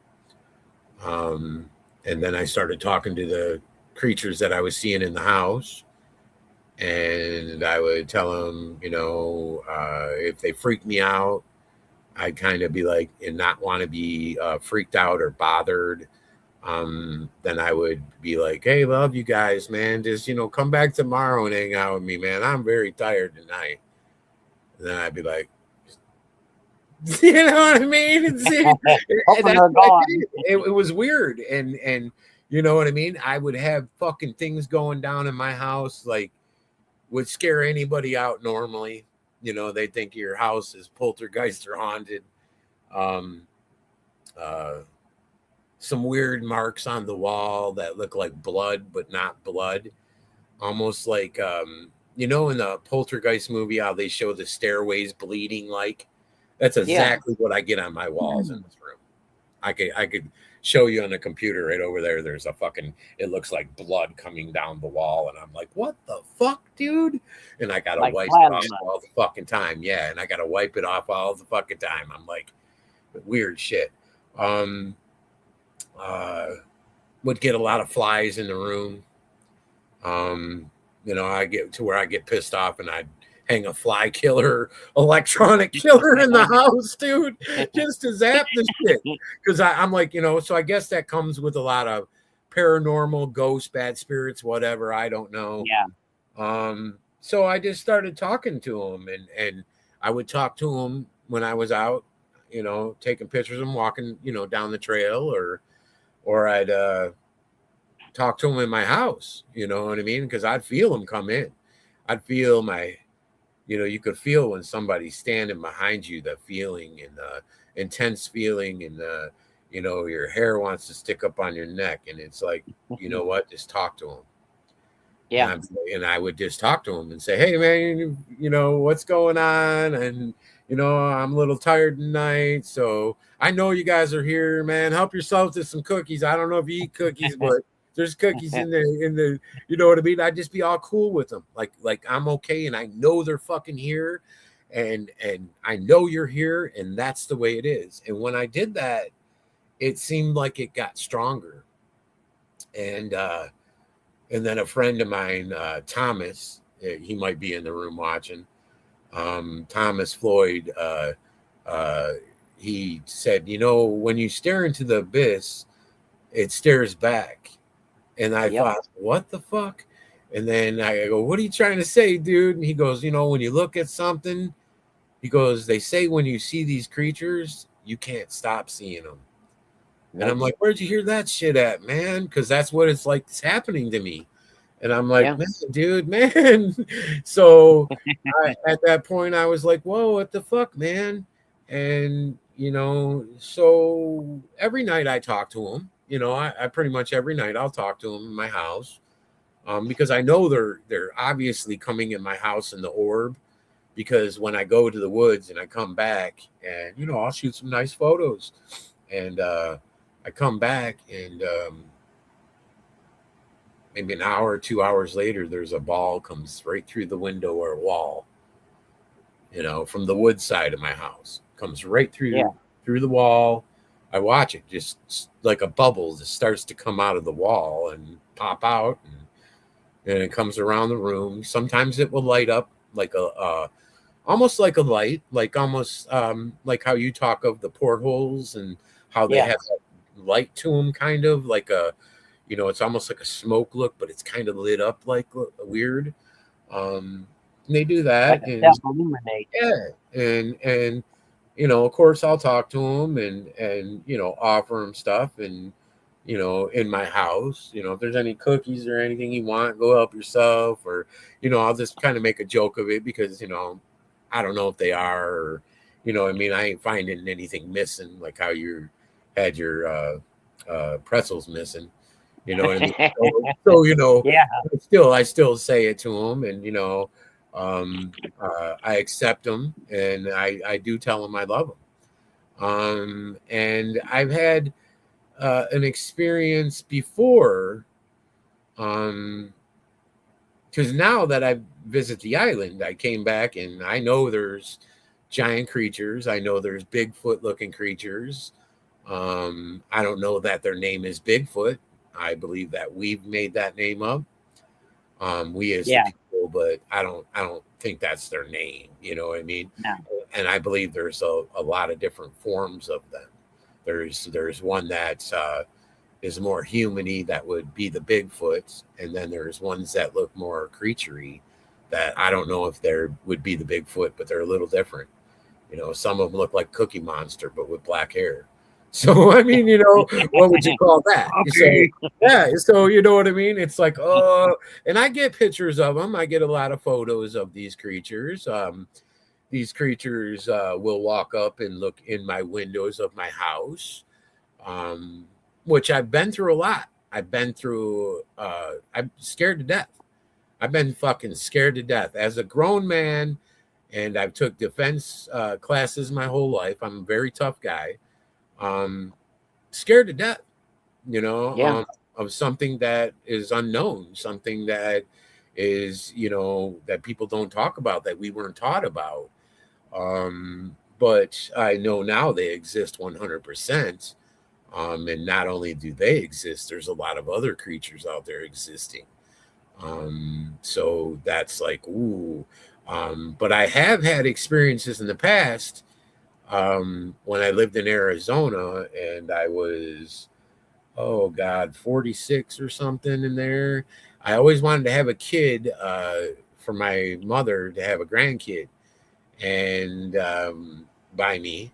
And, because she was such a sweet mother. And I thought, wow, be an awesome grandmother, give her some grandkids and da da da da. And, be nice to see my mom, being good to those kids, and, to share all that and have all that feelings.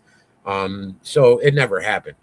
So when I was like 46, I was going through a divorce, and I walked outside and I was hanging out with Marissa, and I looked up and there was a shiny light going on up in the sky. It was blinking blue and red and some other color, and you're just hovering around up there, and I could see it wasn't holding still. It was kind of like, wobbling back and forth. And I put my hands together and I said, hey, I said, if you have any powers at all, can you please help me have a baby? And Marissa looked at me and looked at that and smacked at me and, what's wrong with you? And I laughed at her. And next thing you know, she did a pregnancy test within like 2 weeks later, and she was pregnant. So she got pregnant that night. And Oh my. yeah, so because we didn't mess around after that. And I thought, wow, we didn't mess around before it. So it was that night. And so I thought, wow, that's crazy. Well, I was a TV celebrity, and, porn industry celebrity guy, whatever. And, so my money would come in views, how many views I got off TV, or how much, they bought off the website, whatever. And so, we're going up and down. So I was going in a down month, and we were like 2 months, I think, to having the baby. And Marissa said, you better go out there and pray to those UFOs. And I looked at her and I said, what do you mean? And she laughed at me and she said, you better go out and pray for the UFOs. We need some money. She goes, we need cribs, we need clothes, we need diapers, we need. And I'm like, oh my God. Hey. So I went outside. I don't think I've ever told anybody this part because I don't know what it means. I'm sure you know what it means, but I'm not sure what it means. And Danica probably knows what it means. But I drew a star, and I had a backyard where a pool I used to have, so it had sand. So it was probably like a 15 by 15 circle of sand. So I went out in that sand and took the broomstick and I drew a circle with a star, big giant. And I stood in the middle of it and I put my hands together, and that ship thing was up there hovering around. And I put my hands together and said, thank you for everything you've done for me. Thank you for letting me or giving me a baby to have. And I automatically thanked that. instead of, thank you, God, or whatever. I went to that because it was kind of funny that it happened in that day and all that. So I thought, okay. So I said, thank you for everything you've done. Thank you for the kid that I'm about to receive. But we're really having a hard time right now, and we could really use some money to get things we need. If you can make that happen, or good luck happen, anything like that, that would be great. I really appreciate you, and I love you, and this is what I did. So I don't know if I was praying to the fucking aliens or what, Henry. And I walked in the house, and the next day I went and bought a scratch off ticket, a couple of them, I think 4 of them, and I scratched one was $100,000 winner, and I was like, oh my god.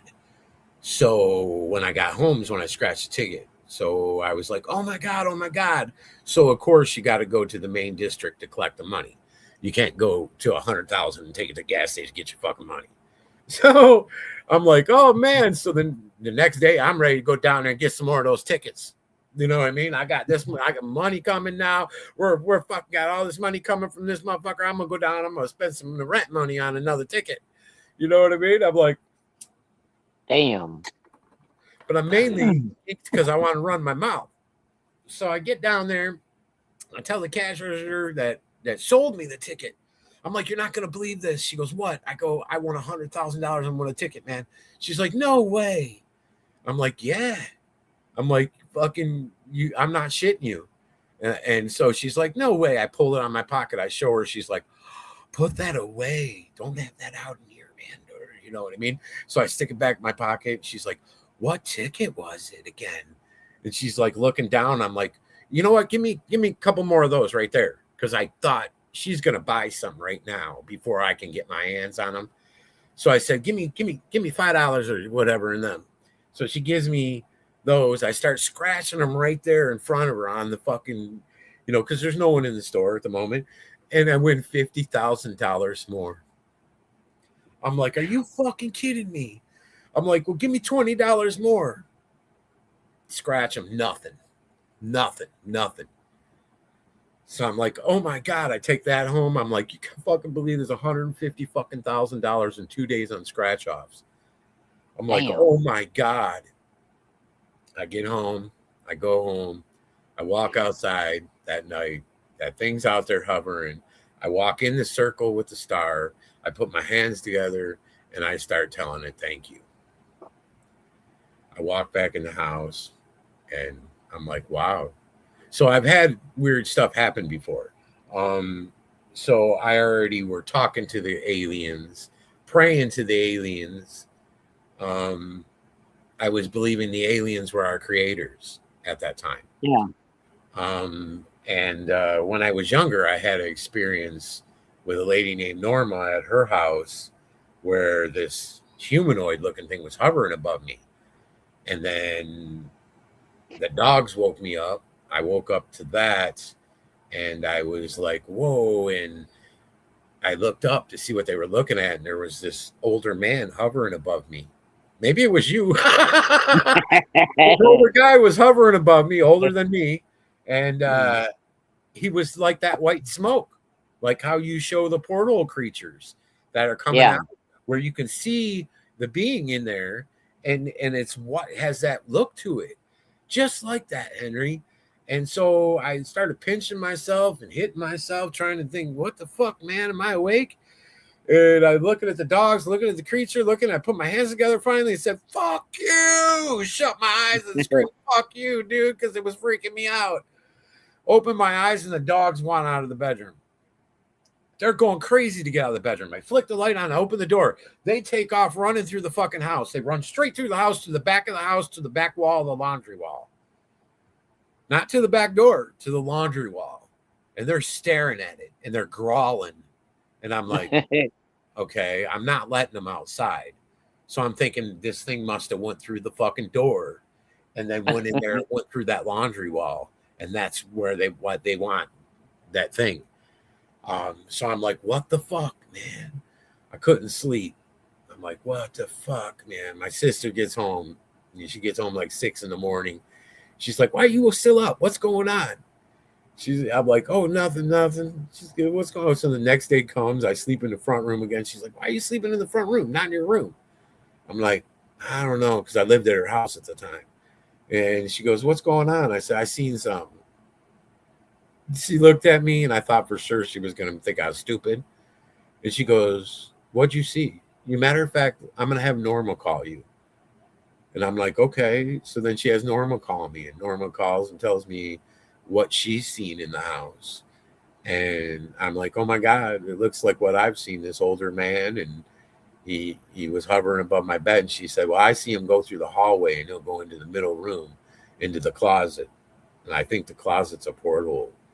And I'm like, oh.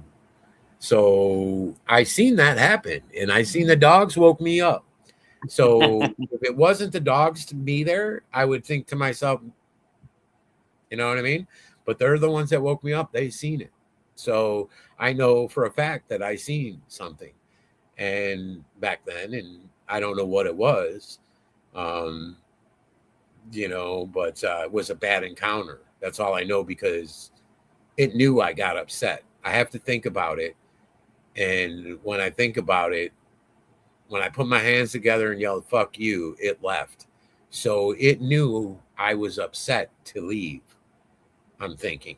Because why would it leave when I did that? Do you see what I'm saying? And then Yeah. to be able to go through the door, so it can go through a door or a wall. That's pretty fucking amazing for it to be able to go through that door like that. Because I know it went through the door because the dogs, I opened that door and how their reaction went. So I know it went through that fucking door. So I think to myself, it must have been a bad encounter because of how I reacted. And then I think, well, if I would have raised my hand up, it could have made me have a heart attack, or they would have said, oh, he died from natural causes. I couldn't even tell anybody anymore. Maybe it would have sucked me into something, sucked me into another world. I don't fucking know. So Zap you. therefore I was scared, and I was very nervous to try anything like that. To where now I've had my ceiling. We woke up in the morning and it looked like how you show that picture of that tornado-y porthole, and it's Yeah. going on our ceiling moving like that. And I'm like, fuck. Rotating. I got up one morning. I was like, oh, fuck this, man. I ran right. The next morning I got up, it was doing that. I stuck my fucking hand up. And when I stuck my hand up, Marissa goes, what are you doing? What are you doing? And my hand must have went in it like that much. And when it did, Mm. it made like how a boat makes that line behind it. It Yeah. was making a line in the circle stuff going like that. And I thought, whoa. And I thought, whoa. I put my hand down. And she goes, you better not do that no more. She goes, you think there's a porthole in our ceiling, in our attic? I go, I don't know. So, I mean, I get a lot of weird things happen. Um, we have a creature right now that's been staying in a tree in the backyard, and I believe it has babies. And so when I go outside, I noticed it'll be up in the tree. I can see it up indented in that tree. And when I go out there, I'll start to feel instantly like almost like how you would when you're drunk. You Yeah. know, Kind of nausea feeling. yeah, I feel all fucked up. Yeah. And I'm like, why am I feeling like that? And it's only when I go on that part of the yard. So I thought, okay, people talk about creatures sending rays or anything like that at them. And they get sick and shit like that, I've heard. So one day I wore black, and I don't really wear black, and I wore black sweatpants, because I had black sweatpants on. I threw a shirt on real quick, was black, and went out there. So I had all black on, and nothing happened to me. I did not feel that way at all. And I thought, whoa, okay. So then I tried it again, because I kind of pay attention to everything I do when I do anything with them, or try to, do a research or a testing or something I'm trying to figure out. So I started wearing black, and it doesn't happen. But when I wear any color clothes and I go out in that part of the yard, I instantly feel like, whoa, dude, I got to go in and lay down. Something's wrong. It's weird. And it happens to Marissa, and it happens to her mother who lives downstairs. Uh, so I told them, I'm like, wear black when you go in that part of the yard. Marissa doesn't, mom doesn't know about the creatures in the yard because we don't want to scare her. Um, but I mentioned wear black if you don't feel good. For some reason, black's helping. She was just like, that'd be funny. You know what I mean? So, but for I've noticed that that's working, and I've told you about it, and Yeah. you're like, well, maybe they're not seeing you like that, or I don't know. So maybe they're not seeing me, or they're not seeing me as a threat because I'm dark like them. I don't know. So from now on, Could I'm be. wearing black all the time. I'm not They kidding call you, you the man. man in black. Yeah, I'm not kidding you. I'm like, that's just fucked up because black draws heat. You wear a Yeah. black shirt in the summertime, man. You better watch out, dude. You know what I You mean? get So I'm like, cooked. oh no, man. But that this side of the yard behind me, uh, it's like as soon as I go out there, instantly I'll get probably 10 feet from that part of the yard and I already start to feel fucked up. and Damn. and I've done it numerous times, and it's because of the bright colored clothes I had on, or the clothes I had on, I believe, is triggering them to. Because I thought, okay, well, is it because maybe I'm not taking anything outside? Because I do take like apples and oranges and bananas and stuff like that, and I'll place them around the tree because I figure if they're going to go bad, at least the tree roots, will eat it eventually when it gets into the ground, and the worms. And so Yeah. I do throw that out there, and had stuff missing before. So I don't know if they're eating it, observing it. I don't know. You know what I mean? And I thought maybe they're being friendly when I bring food or bring an offering, and then when I'm not, they're like, "Fuck you, what's up?" But it's the clothes. It's the clothes, because I Yeah. can go over there and not take an offering, and wear dark clothes, and they're fine with me. But if I wear a blue shirt, or like this, a whitish one, they don't like it. They don't like it. They fucking instantly make me feel fucked up. You know what I mean? And I Maybe make them noticed, feel threatened. yeah, and I noticed, from my research of going in the woods, and I've been doing it for a long time now. Um, I get really close to them. They'll pop right out at me. They'll pop out of trees at me. They trust me. Um, uh, I've asked them to do things for me, other things that's happened, and I feel a bond with them, and I have to respect them and in their ways, and they respect me in my way. I've never had, I've seen dog men and stuff, but I've never had an attack. I've never had anything attack me whatsoever. And you've seen photos that I have, and I don't, Oh yeah. they don't fucking attack me, but I hear stories of people getting attacked, oh, the dog man attack them and this and that. And I've been around several dog men, and nothing, no attack. This is the one weird thing I've had, and I'm going to put it out there because it did happen to me, and I think people should know this. And I don't know if it's maybe what it can do, or if it's something. I don't know. So I've researched for a while now. I know these creatures can go in and out of trees. They can embed themselves in a tree, and you'll see the Yep. design of them in there. Hmm. But they're in it, and Yeah. they can mimic a tree and look just like a tree that is there, and make another tree appear that looks just like that tree. And then if you fuck around too much, it'll pop up and take off. So it'll pop legs and take off, and you know what I mean, change back into what it is. I've seen that happen right in front of me, which I have photos and stuff as well to show and prove. um, I noticed that these creatures can be around us and we won't even know walking in the woods. I noticed that. So these hunters that say, "Oh, I'm a hunter, I would get them." No, not with that. Not with being able to do No. what they can do. They can put themselves into anything around you. Pretty much, I'm thinking it's probably far beyond the trees. It's probably they can go into other things as well. Henry talks about backing up into the wall, so I'm sure they can Yeah. fucking do the same thing. Um, so that I've seen for a fact. I've seen them pop their heads out of trees, in person. I've seen them uh, uh, uh, be a tree and change right into what they were and take off, like they got busted. And I'll laugh. Ah, you thought you were tricking me. I see you. You know what I mean? I'll laugh about it and be nice about it.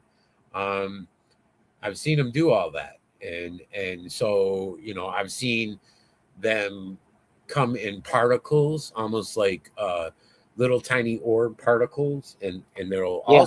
all around. It'll look like these little shiny particles, and they'll all come together and form into something. I've seen them do that several times. So I know the powers these things can do. I've seen it, and certain things of it, not all of it, I'm sure, but certain things. I've seen them fly inside of orbs. So I don't know if they're using that orb as like a spaceship. I've seen them Kind of pop like out. the water fairies Yeah, do. I've seen them pop out of it almost like it's a spaceship. It's weird. Um, I've seen them make a humanoid looking person come out of a tree with a female with breasts and shit, look just like a female. Like, wow. um I've seen them one time. So I've seen them do a lot of things. One time puzzles me because I've never had a bad experience with it, and I had one encounter where I know it was a Bigfoot because it had a normal face, um, but had the humanoid body, but had the face with the eyes with the ridges, how we talk about. Yeah. Um, you know, um, Neanderthal looking. yeah, yeah. Had that and had babies. She had three little babies that were on the ground, little small ones, or they were even smaller beings. I don't know. One was hanging on her, and two were down by her legs. So I thought they were like her babies. That's what I assumed. Um, but when I came up to that spot and I seen her, or him, I don't know what it was.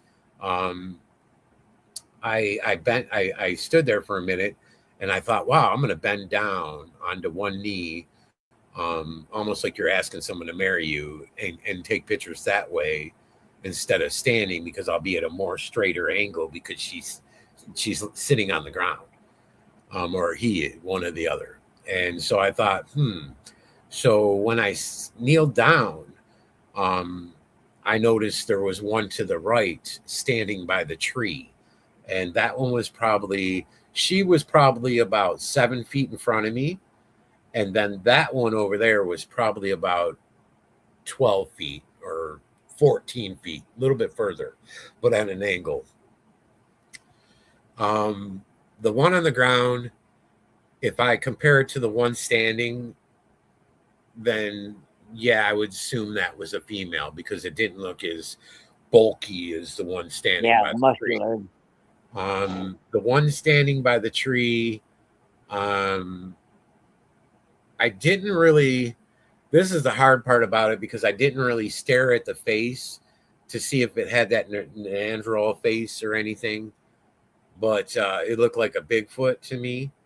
And so when I kneeled down, I pulled out my cell phone out of my pocket, and then when I went to take, I scooted up like 2 feet. So I'm like 5 feet away, about 7 feet away. So I'm like 5 feet away.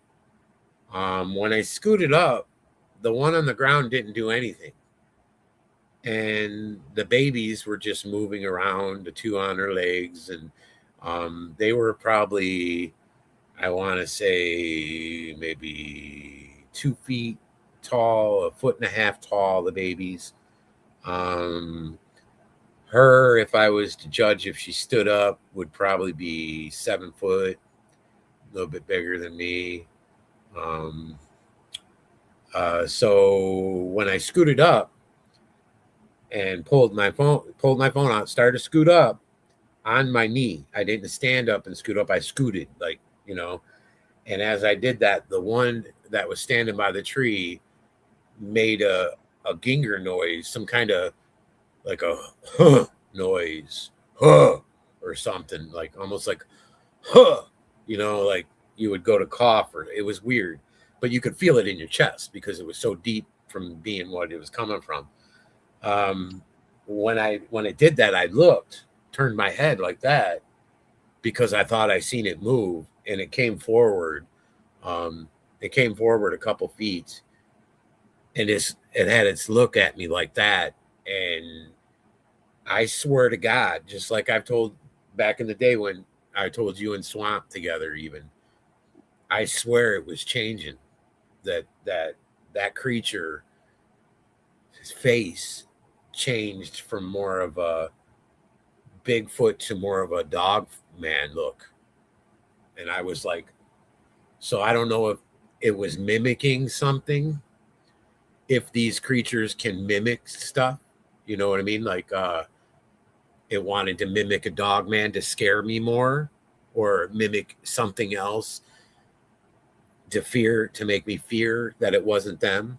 You know what I mean? Could Okay, have you're been. hey, but I'm gonna be this and come at me. Yeah. You know what I mean? So when it did that, I put my head down, and it didn't go back. And when I had my head down, of course, I'm looking out of my eye. You know what I mean?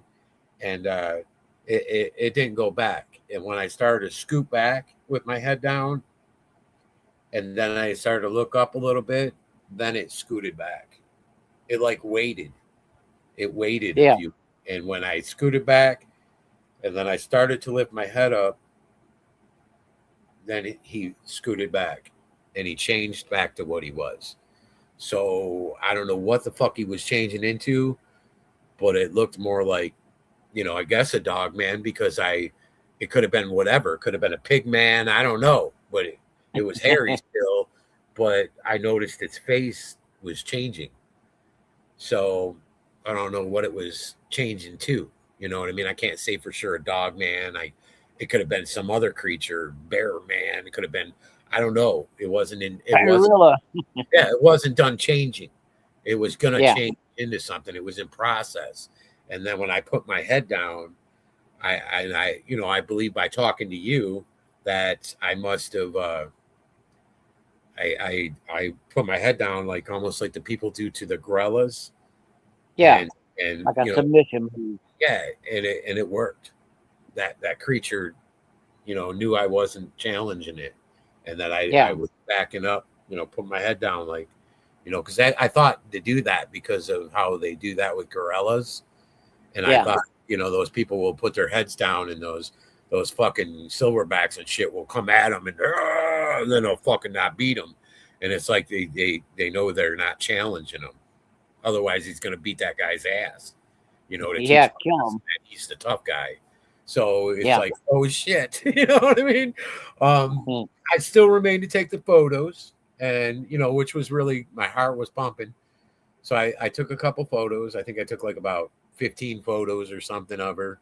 And then I backed up and told him, have a nice day. And, hope your day is good. And, next time I come out here, I'll bring some stuff and toss some stuff over. And I left. So, um, it got bad, Henry. It got really scary and really bad. And I started to reach out because Joe, we made it a thing where we weren't going to look around our house. And he looked around his house, and his wife got nervous and made him quit. And he also is a musician, so he had a lot of work ahead of him. So he backed out. She was getting nervous. I was posting Area 51 creatures, and she didn't want to, her door kicked in, and so she was getting very nervous and scared. Then Joe looked and found him by his house, and Tennessee, and then he freaked the fuck out, and it was over. And then Oh, he split. I remained to do the same because I didn't split, because here I am in Linger, and I'm having these encounters, and I'm trying to talk to Joe about it, and I'm like, Joe, and he's like, oh, he's freaking out. His wife's freaking out because maybe she thought that was going to happen to him. I don't know. Uh, so you know what I mean? It was like, oh shit, and then he backed out, got scared, and I fucking, I was so scared at that time, Henry. I started reaching out to different people. I reached out to a couple older ladies on Facebook that could see creatures that would post them, and reach out, talk to them for a little bit, see how they feel, if they're freaking out or scared. Or then I talked to this one native lady, and she said they've been here this whole time. And she goes, a lot of them have. She goes, they're multiplying, but she goes, back in the day, she goes, the natives used to hunt with the Bigfoot. And then she tells me that that I start talking about all the encounters and coming in the house and the orbs coming in with me, and this and that, and I don't know if I'm gonna get killed, blah blah blah blah. And she's like, if they wanted to kill you, they would have already killed you a long time ago. yep, They've already been bedside to you. You've told me they've already been in your windows, looking in your house, all this shit. They would have killed you a long time ago. She goes, yeah. there's something going on with you, that you have some kind of something going on with them. And I'm like, oh man, I don't know what the fuck is going on.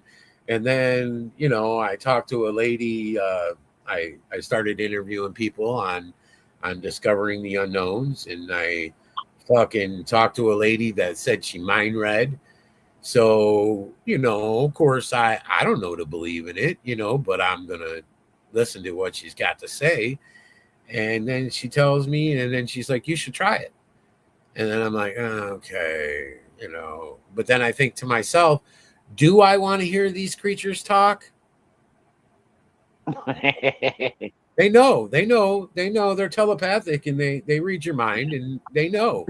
And I know in my heart and soul that if I heard a demonic voice, you know what I mean, Ethan or what, I'd be like, fucking motherfucker, you know what I mean? And I haven't went through that. That's a whole nother learning experience to me. Consider yourself lucky. Yeah, to be okay with that. And I think they know that.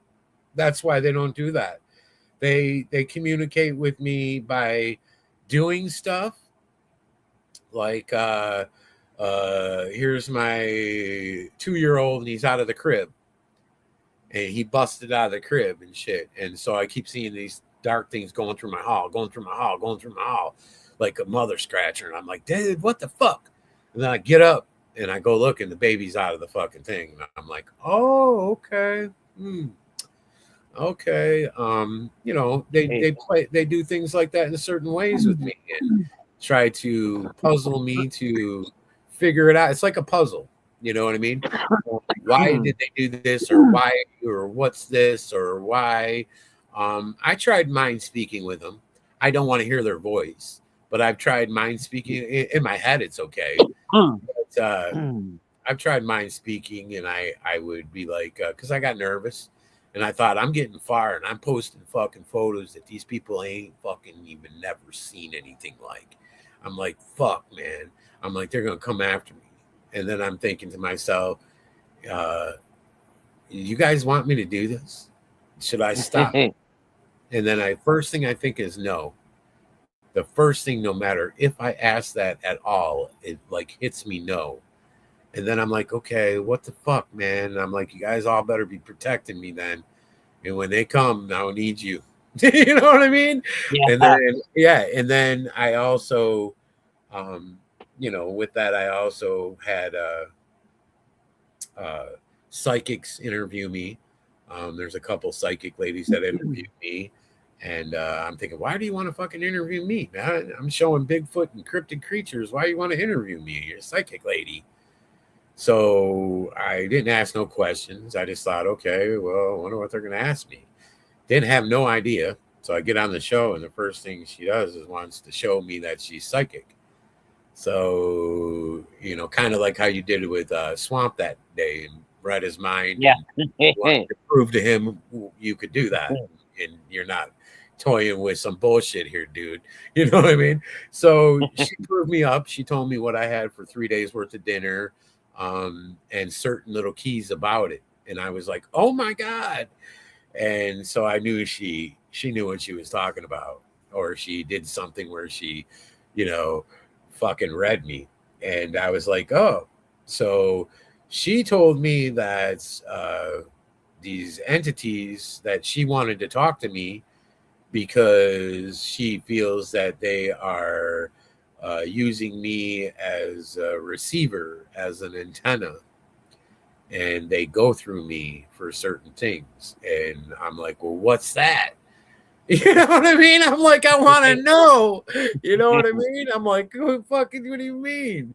And and and she said, there's reasons they do it for, and I said, is it maybe because I accept them and I talk to them and I know they're there and I accept them like they're one of us, just there but invisible. And she said, well, I don't know. She said, I don't know. But she said a lot of people are star childs, and these star childs come in and they try to explain to people that the creatures were there before, that they're there and this and that, or the aliens, and they have different missions. And she goes, I'm not sure what yours is. And I thought, oh my God. And then she also said that it's a form of psychic that I have, and it's just how using it. You know what I mean? And I'm like, oh my God. So I've not only had her tell me that, I've had another lady tell me that. I've had a native person uh, read me just as good as they did. Tell me things that they wouldn't have knew, and they told me the same thing. So it's somehow I'm a receiver or antenna for these creatures, and they like to go through me, just like Henry. It's like Henry. And that's probably why I met you, Henry. I don't know. You felt comfortable to come to me. You know what I Yeah. mean? So for some reason, they know I'm not going to harm them. I'm not going to turn them in. I'm not going to say, oh, he's right there so people can go to him. I'm not going to, and with that, I gain trust. And I, also talk to them, and I talk to them like they're normal human beings. And sometimes I talk to them like they're gods, thank you. I'll put my hands out. I feel fucking weird. And, because I can't pinpoint them out.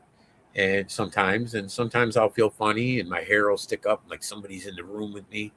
And I'm like, I know it. And as soon as I turn my face, I see something. I see something. I'm like, motherfucker, I know something's in here. And then I'm like, man, I got to go to sleep. You know what I mean? I'm like, I just got off the show with Henry. I got to go to fucking sleep, man. It's been a couple hours. I got to go to sleep now. And then I'll go to lay down, and it's still tense like that. So then I'll just, put my hands together like somebody would praying to God. I don't say amen, you know what I mean? But I'll just talk, you know what I mean? I'll say, hey, you guys, man, hey, I love you guys so much. Thank you for everything you do for me. And please, I got to get some sleep tonight, man. Just come on. You know what I mean? I'll hang out tomorrow, or, I try to play it off like that. And you know what I mean? And I know, Henry, I know things that I don't even talk about. You know what I mean? Because I don't know if people are ready for it. And Yep. I learn a lot of things, and because I try to, and that's the most important thing in my life besides my kids is and my dogs is learning what I can learn from these beings, and and learning, like even how I learned from you some stuff. That's the most important thing I feel like I need to do. And so I try to learn everything I can, and I see certain things like these creatures can go underwater, and I have pictures of them underwater walking. I haven't released because I don't know if people can handle it, but they can go under the water, under the lakes, and you not and people not even know. They can do a lot of weird things that I don't really mention too much, or Don't talk too much because I don't. People are just starting, I think, to realize from me and you that these creatures can go in trees. So Yeah. you know, so it's trying to get it out to these people, but it's hard thing to do. You know what I mean? But It then is. again, I get kind of stingy to myself and go, "Oh fuck people! Why do I need to even show them?" And then I'm thinking to myself, "Why do I need to even show them, man? I'll learn all this to myself. Fuck them." And then at the same time, I have to repeat and go back and go, "Okay, well, the creatures are letting me take pictures of them because of this. They want Yep. people to know. They want to be accepted, and we're all going to live among them pretty soon." So Yeah. we have to figure out which ones we can live among or not, because I'm sure there's mean ones and there's nice ones. You know what I mean? Yeah. And that could come from a lot of things. That could become from being hunted, being anything, and pissing them off. You know? Misunderstood. Yeah, we claim to think we're the smartest thing in the world, No. and we're all that to where you have something that is 20, you got a skull the size of 26 foot. What do you think that thing's brain has capable of doing? You know what I mean? And then you have to think back and go, how did back then they didn't use cement? They built these rock fucking walls and shit with these fucking rocks that are humongous. Big boulders. It was all about the cut, the perfect cut. Yeah. And we can't even do that. And it's like, okay, it's because they had a bigger brain. They had a little bit Yeah. smarter, man. No big deal. You know what I mean? But it's like humans just want to be the main red ant. It's like Yeah. you understand. You know what I mean? So, a lot of that gets me. And then I see people, I'm gonna go hunt Bigfoot. It's not gonna work. If it knows you, No. these things are telepathic and they're psychic. If it knows you're coming for it, it's not even gonna show itself. It's gonna sit in the trees and watch you and try to figure you out and see what you're up to. Um, Unless it's fucking pissed off and you're in the middle of nowhere and he says, "Fuck it, I'm gonna get you." You know what I Yeah. mean? So I Then you're mean, done. yeah, it's a thin line. You know what I mean? So if you can, it's better off to make friends with the ones you can, have them on your side. You know Yeah. what I mean? Make friends be just like your enemy. Keep your enemy close to you, as close as you can to you. You know what I mean? How do I know it's my enemy? I don't, but I know No. it's got powers. It's stronger than me and tougher than me, and I'm gonna keep it close to me if I can. Do you see what I mean? And sometimes your worst enemy can be your best friend. They can turn out to be a best friend. Yes, definitely. And that's another thing. It's like, ooh, so I've been through a lot of crazy stuff. And then I met Henry. And then, it's been one ride after another. I've met a lot of people I've interviewed and, with their interesting stories. And then I came across Henry, and Henry had one amazing ass story. And we clicked, and, we share a lot of things that we don't share on here, and things that happen, between us. And it's amazing to have you as a friend, Henry. Same here. It is. It's It's because funny. I was losing myself. In a world where, Marissa, of course, sees these creatures in the photos and sees the ones in the yard, and, other people have seen them that I've showed, but to have a friend that's close to you, and that you can come out and tell, hey man, this is going on, or this fucking weird shit, and know your friend's right there with you. And if you needed to talk, I Yeah. know by the time I've met you, and from that time, I know I could give you a call anytime I Yeah. wanted. Anytime. Something was bugging me, or I had some shit go down, I could call you any given time. I know, Yep. and you know what I I'm mean. with right here. And that's great. That's an awesome feeling, because I was fucked up over all this. I just couldn't understand it, dude. So that's why I mean, I couldn't imagine when you tell, about what's happened to you and stuff, that it's like, how in the fuck you didn't go nuts, you didn't go crazy, you didn't go insane. That's crazy. that's I that's think if I'd been born like everybody else, born through a womb, Yeah, I'd probably went nuts. But Oh, it because, was really hard for me not to, Henry, because what I would do was even if I seen something on Google and thought it was what I was seeing, I would snap a photo of that and I would clean it up and I would yeah, look at it again and again, and then it was just there's the eyeballs, there's the mouth, come on, there's the hand, there's the foot. Nah, nah. Same thing when I went out and took photos in the woods, or out my backyard. Same thing, or the creatures looking in the windows. You know, um, I have to I have to question myself and go, "Are you really fucking seeing that, dude?" And zoom in and clear the photo up and look again and again and again. 100%. That's it. Then I'll show it. You know what I mean? So I won't show anything that I don't yeah. know what it is there or don't know it's something. I don't show Our folks. reality is not Look, what you they guys told. see something? you know. Yeah, So our it's reality, what they've been said, they've done like they've done in Alexis. They've dumbed us down for so many years that when somebody comes out and actually gets a photo and has the proof, it makes other people about shit they drawers because they've been dumbed down too.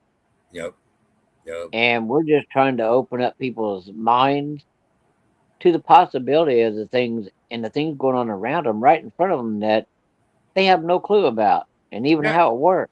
yeah. And we've got close. We've got really close, the both Yeah, of us. And I've got close. I've had them come to me and want to see photos I was posting, and want me to look in certain areas, and then to find out they're not the person they are, and they are watching over trying to guard that LBL, or yep, there's been several run-ins I've had that I know that there's these shapeshifters out there that aren't humanoid, or they have humanoid in them. I can't say that, but there's something very strange going on out there, and there's park rangers involved in the creatures, and that the what you would call it's by you what you called them, they're involved in it, yep. watching over these Conservation, the creatures. agriculture Yeah, department, all of them's yeah, involved. they're involved, and I've caught agriculture involved as well, and with my research, and took photos, and I haven't released, and I should just fuck it, you know what I mean? Well, let them come on, baby, as your wife would say, come on, give it to me. Yeah, come on. You know what I mean? Yeah. So I mean, I feel like doing it off and on, but then I'm just like, ooh, they are not gonna like it. But it is the way No, it is, and if you get too close to something, they will come after you. So yeah, you will go missing. yeah, and it's not necessarily the men in black like people want to say. I think a lot of the men in black, they use that as a term. I don't think these people that do come after you are 100% human. I'm starting No. to believe that they are part entity and human, and they are probably created like Henry was created, and they're Yeah, created to do this job. You know what I mean? Go around and stop these people and shut them up, and that kind of stuff. Because there's been too many crazy. Even Bob Lazar said he turned around outside his shop in his backyard, and there's fucking two guys standing there in black, and he's like, I would yeah. have heard the car pull up. He's like, the Nope. car was sitting there. The guys were right behind me about a foot. He goes, there's no fucking way. So No, they I come think, out of a yeah, portal. I think it's they use them like how they experiment and made you. They make Yeah, them where they can come through portals or appear, or they have powers, and they're yeah, nobody to fuck with. You know what I mean? I'm sure they're nobody to mess with, but so they have to take into great assault. What can we do to this guy to shut him up, or are we going to not be able to shut him up? And I'm sure they probably can read your brain, and they're telepathic too as well. And so it's when my time comes with them, it's not going to be good, because I can't stop my bond between these. I'm starting to grow a bond. That's what's fucked up, and yeah. And for some reason, I've got that bond to where if I don't have encounters for 2 days, I'm like, what's going on? What the fuck is up? I feel weird. I feel funny. I don't feel right. And then I'm like, so I'm feeling that bond between them. Let me know you're there. You know what I mean? Let me know, kind of thing. And if I don't sense it, then I don't fucking feel right. And so, you know what I mean? To me, it's like a bond I'm building, and to where I like it and I want that, and because hey, in the long run, maybe it'll protect me from other things. You know what I mean? And that, I and always say knowledge is power, yeah. Hmm. you know, and what you could learn from them might be the difference between disappearing Yeah. or being protected. Yeah. And I'm not going to dislike something for whatever that I don't No. know about. It would be different if I knew about it, that it did some things or something, then I would know to dislike it or not to. But I'm not going to dislike something unless it does something wrong to me or somebody I love or care about. Then it would be a little different. But I'm being respected, and they're not messing with my children. They're not messing with my animals. They'll mess with me, by playing tricks on me and doing silly Oh stuff. yeah. But they'll flip all my chairs over in my yard, the tables. I go outside, I got to flip it all back up. They'll do silly stuff, and so I'll do silly stuff back. I hung a plastic skeleton in a tree to see what they do. I haven't went back out to see, but tomorrow I'll go see what they've done. But if they even done anything, I don't know. They might have took it. They might have. Who knows? You know what I mean? They just do silly stuff. If I don't pay attention to them, they don't like it. I notice Oh that. yeah. If I don't go for a walk, they don't like it. So I at least have to go for a walk like once a week, because I noticed in the wintertime they flipped a lot of shit in my yard over, um, pulled gates up out of my yard, at my garden gates, and just silly shit, and broke my fucking sunflowers. I've learned when I wasn't going seeing them, and it was near the end of summer, they busted all my fucking overnight. All I had like probably, gosh, 12 by 5 feet of all sunflowers, and they were all huge. And that night was not windy, nothing, and they fucking flattened them all to the ground. I'm like, you fuckers. You You know pissed what I them mean? off. Yeah, yeah. So they were upset because they uh they want that contact or whatever. One day I got so fed up before I met you, and I'd have a hard time. It's been a lot easier since I met you, man. So you know what I mean? But I fucking I know that's they get upset at me, and one time I went out there and I thought to myself the night before, fuck this, I'm done. I'm not gonna do this no more. I'm staying away from it. I'm avoiding it. I'm not gonna wear that thing anymore. I'm not gonna do any of it anymore. I'm gonna move. And because it just got so fucking so strong. And I was just like, oh my God, dude.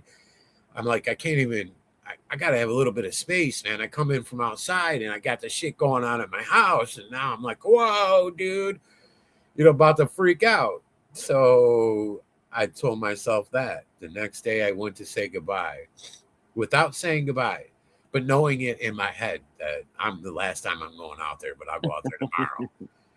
So I went out there and fucking checked them out, did my little visit, and left. And in my head, I had that's the last time.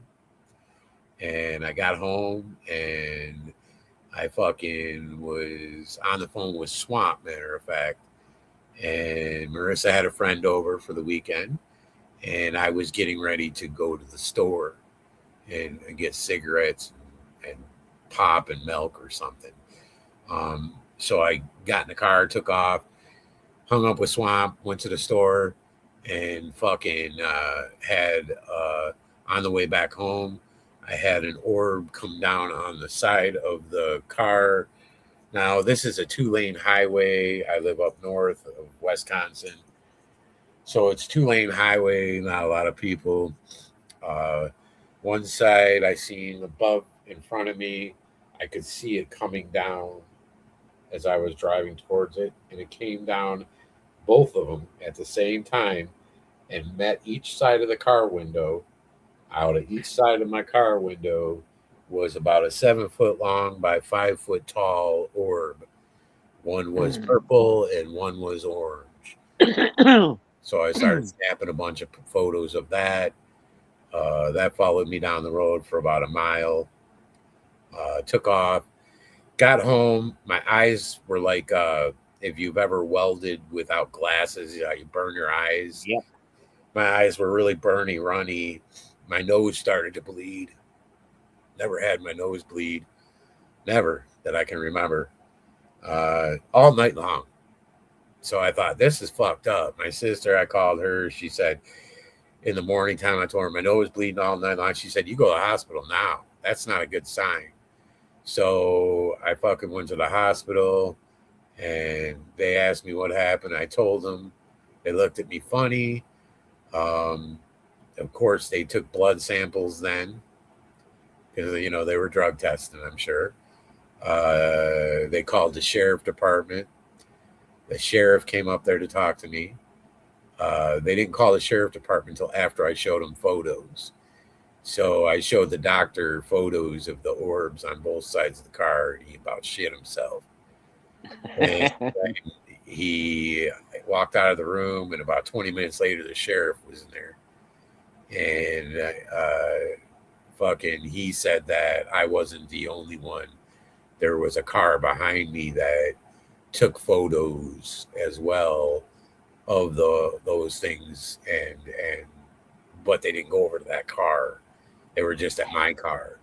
And so he wanted to know if I knew anything. I don't have no idea what the fuck it was. I don't know. I didn't tell him I had encounters, nothing.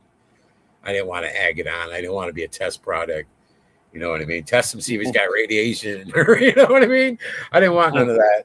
So I came home, and I think it was about 2 hours later, Henry, and I went to turn the radio on, and it was some song lady singing, and she sings, "Ready or not, here I come. You can't hide.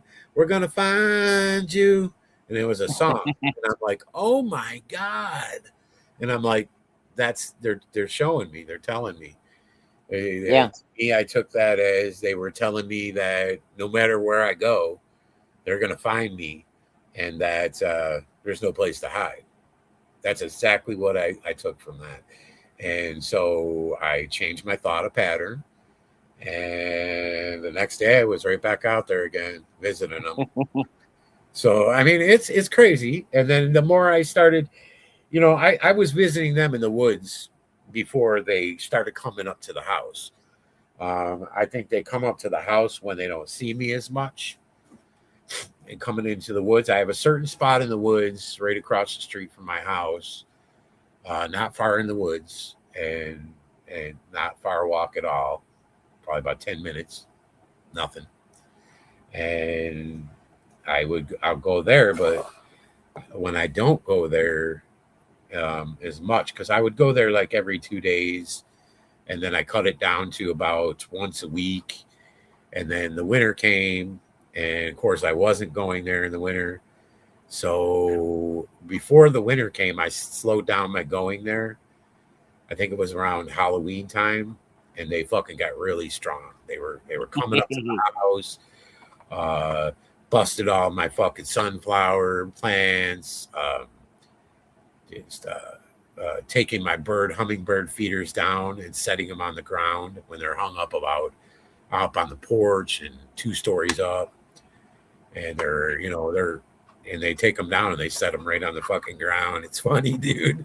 And I'm like, okay, whatever, dude. They don't, like even the birdhouse, the bird feeder, they'll take it down, but they don't eat the seed. They don't fuck with the seed, but they'll take the house down. So it's like, how did you do that, dude? When it's tied way up in the tree where I got to get a fucking super long ladder to even get it, dude.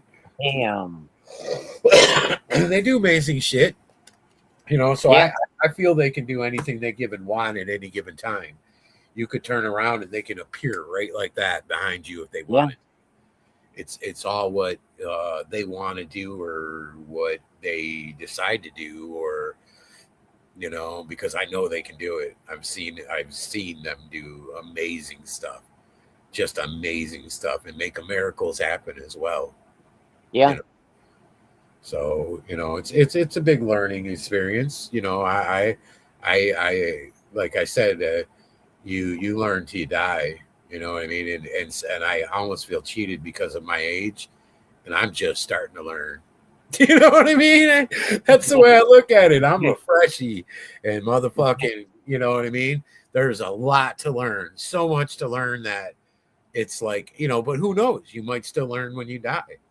You know what I Yeah. mean? I believe that. You might go to another dimension and still be learning. Yeah. You just go to another level. I mean, if you can die, you die, and you can use your mind afterward. You're fuck, man. You know what I mean? No Yeah. telling what you're going to know then. You know what I mean? Know things that we were lied to. You might be pissed off and be one of these dogmen running around fucking attacking people because of what the president in our country does to people. You know what I mean? Yeah. You'd be like, fuck you, motherfuckers. You did this. Oh, you fucking take our blood and do this. You take our bodies and feed us. Fuck you. You got a lot of angry spirits. You know? Yeah. Don't have to That's be worried about being arrested. Yeah, that's the way you got to look at it. You got a lot of angry souls.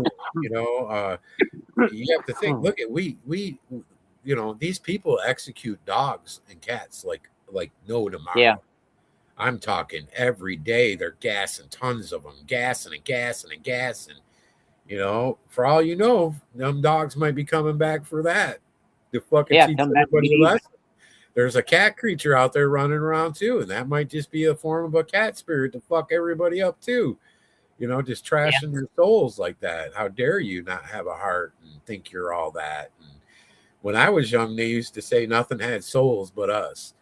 I remember Yeah. they, I don't oh, believe fish that don't either. have souls and dogs don't have souls, and then when you start to learn yourself, and years go by and you're going, why the fuck? Every time I'm happy, my dog's so happy for me, and when I'm Yeah. sad, my dog's over here kissing me, and when me and my Yeah. wife fight, my dog's over there shaking.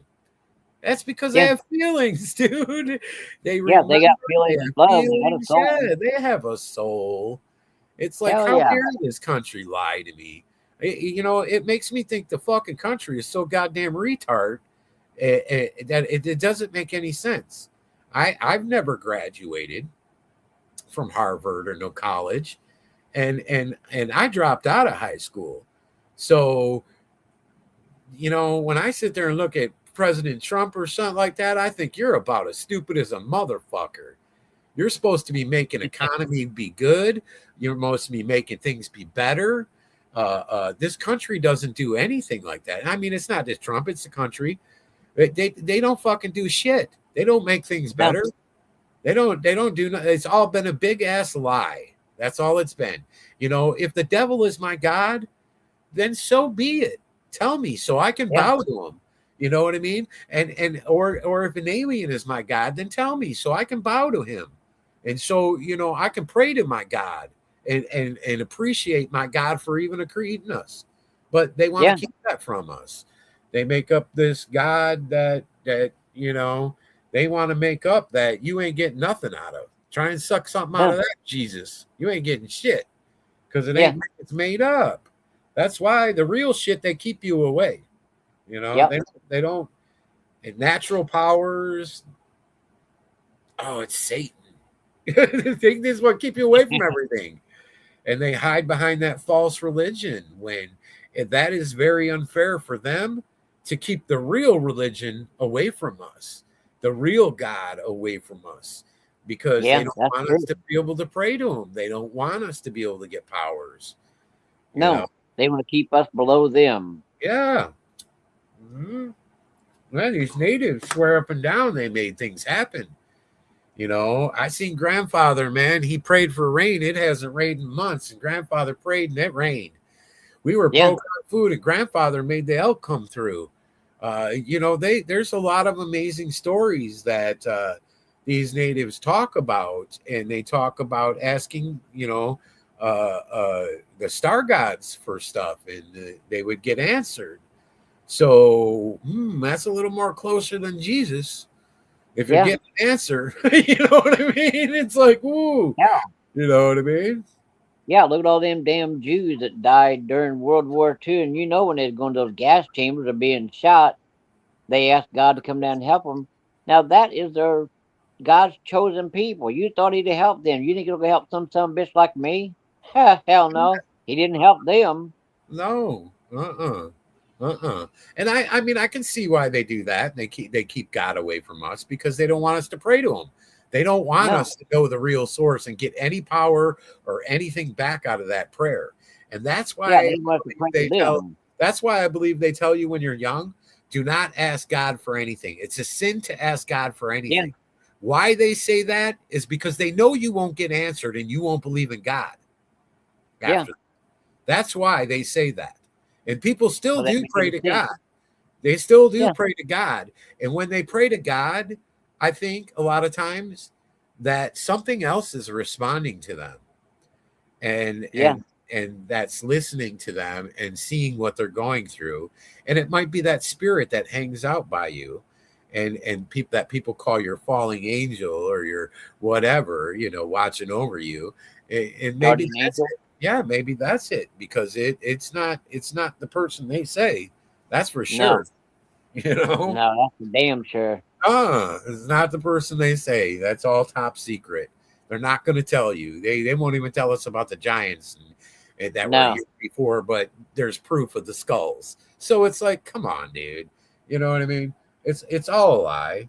That's all they do. They lie and they use us and they keep us as nothing. You know what I Yeah, mean? we're like a mustard, and they feed us shit and keep us in the dark. Uh-huh. Mhm.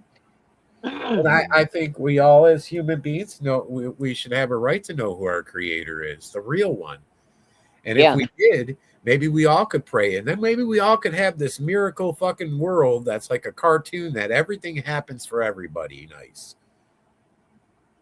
Or if well, if it's you if it's sacrifice and that's what they want, then so be it. Let us know the truth. You know what I mean? A lot of people go through their whole entire fucking life praying to this false reality shit they make up, which is terrible. That is not yeah, even what you're better off as human beings out there to pray to the spirit world. Pray to your mom, your yeah, whoever passed away, pray to them. Don't pray to the Jesus that they say. Pray to them because they'll make things happen. I've seen that yeah, happen they as watch well. over you, Oh yeah. Oh and yeah. they protect you and your family. So That's a power. That's a if they power. done it in life, why wouldn't they do it in death? Yeah, and that's a power. You can get this is a fact. I know that you can get these the spirit world to do stuff for you. So is Yeah, it the spirit world or is it these invisible creatures or what? But it does work. So it does. you're better off to pray to that than pray to the made up bullshit, dude. Yeah, like Dad used to say, don't like it. You have an imaginary friend that makes you seem kind of stupid. Uh-huh. Uh-huh. Yeah. He had a point. You know, Yeah. it makes you seem crazy. You see these people lining up to get in that church and then take their hard earned money and throw it in a collection plate. Well, hell, if they're going to throw money away, throw that motherfucker my way. Yeah, and then the pimp, and then the Yeah, priest runs around like a pimp. That's what he does. He yeah, has a brand new Cadillac, diamond rings all over, the fancy ass suit, and using Jesus as a product. It's like, yeah, dude, and come living in on, a free man. house. Yeah, and it's all because they want you to not know. That's what this is Yeah, all about. They make up this false reality, this false Jesus God stuff, and that's who we turn to, and it's false. It's and they pay these people. Oh yeah, you go ahead and take their money, man. We don't care as long as you're speaking of that to keep the truth away. That's what but it is. here's the kicker. Here's the kicker.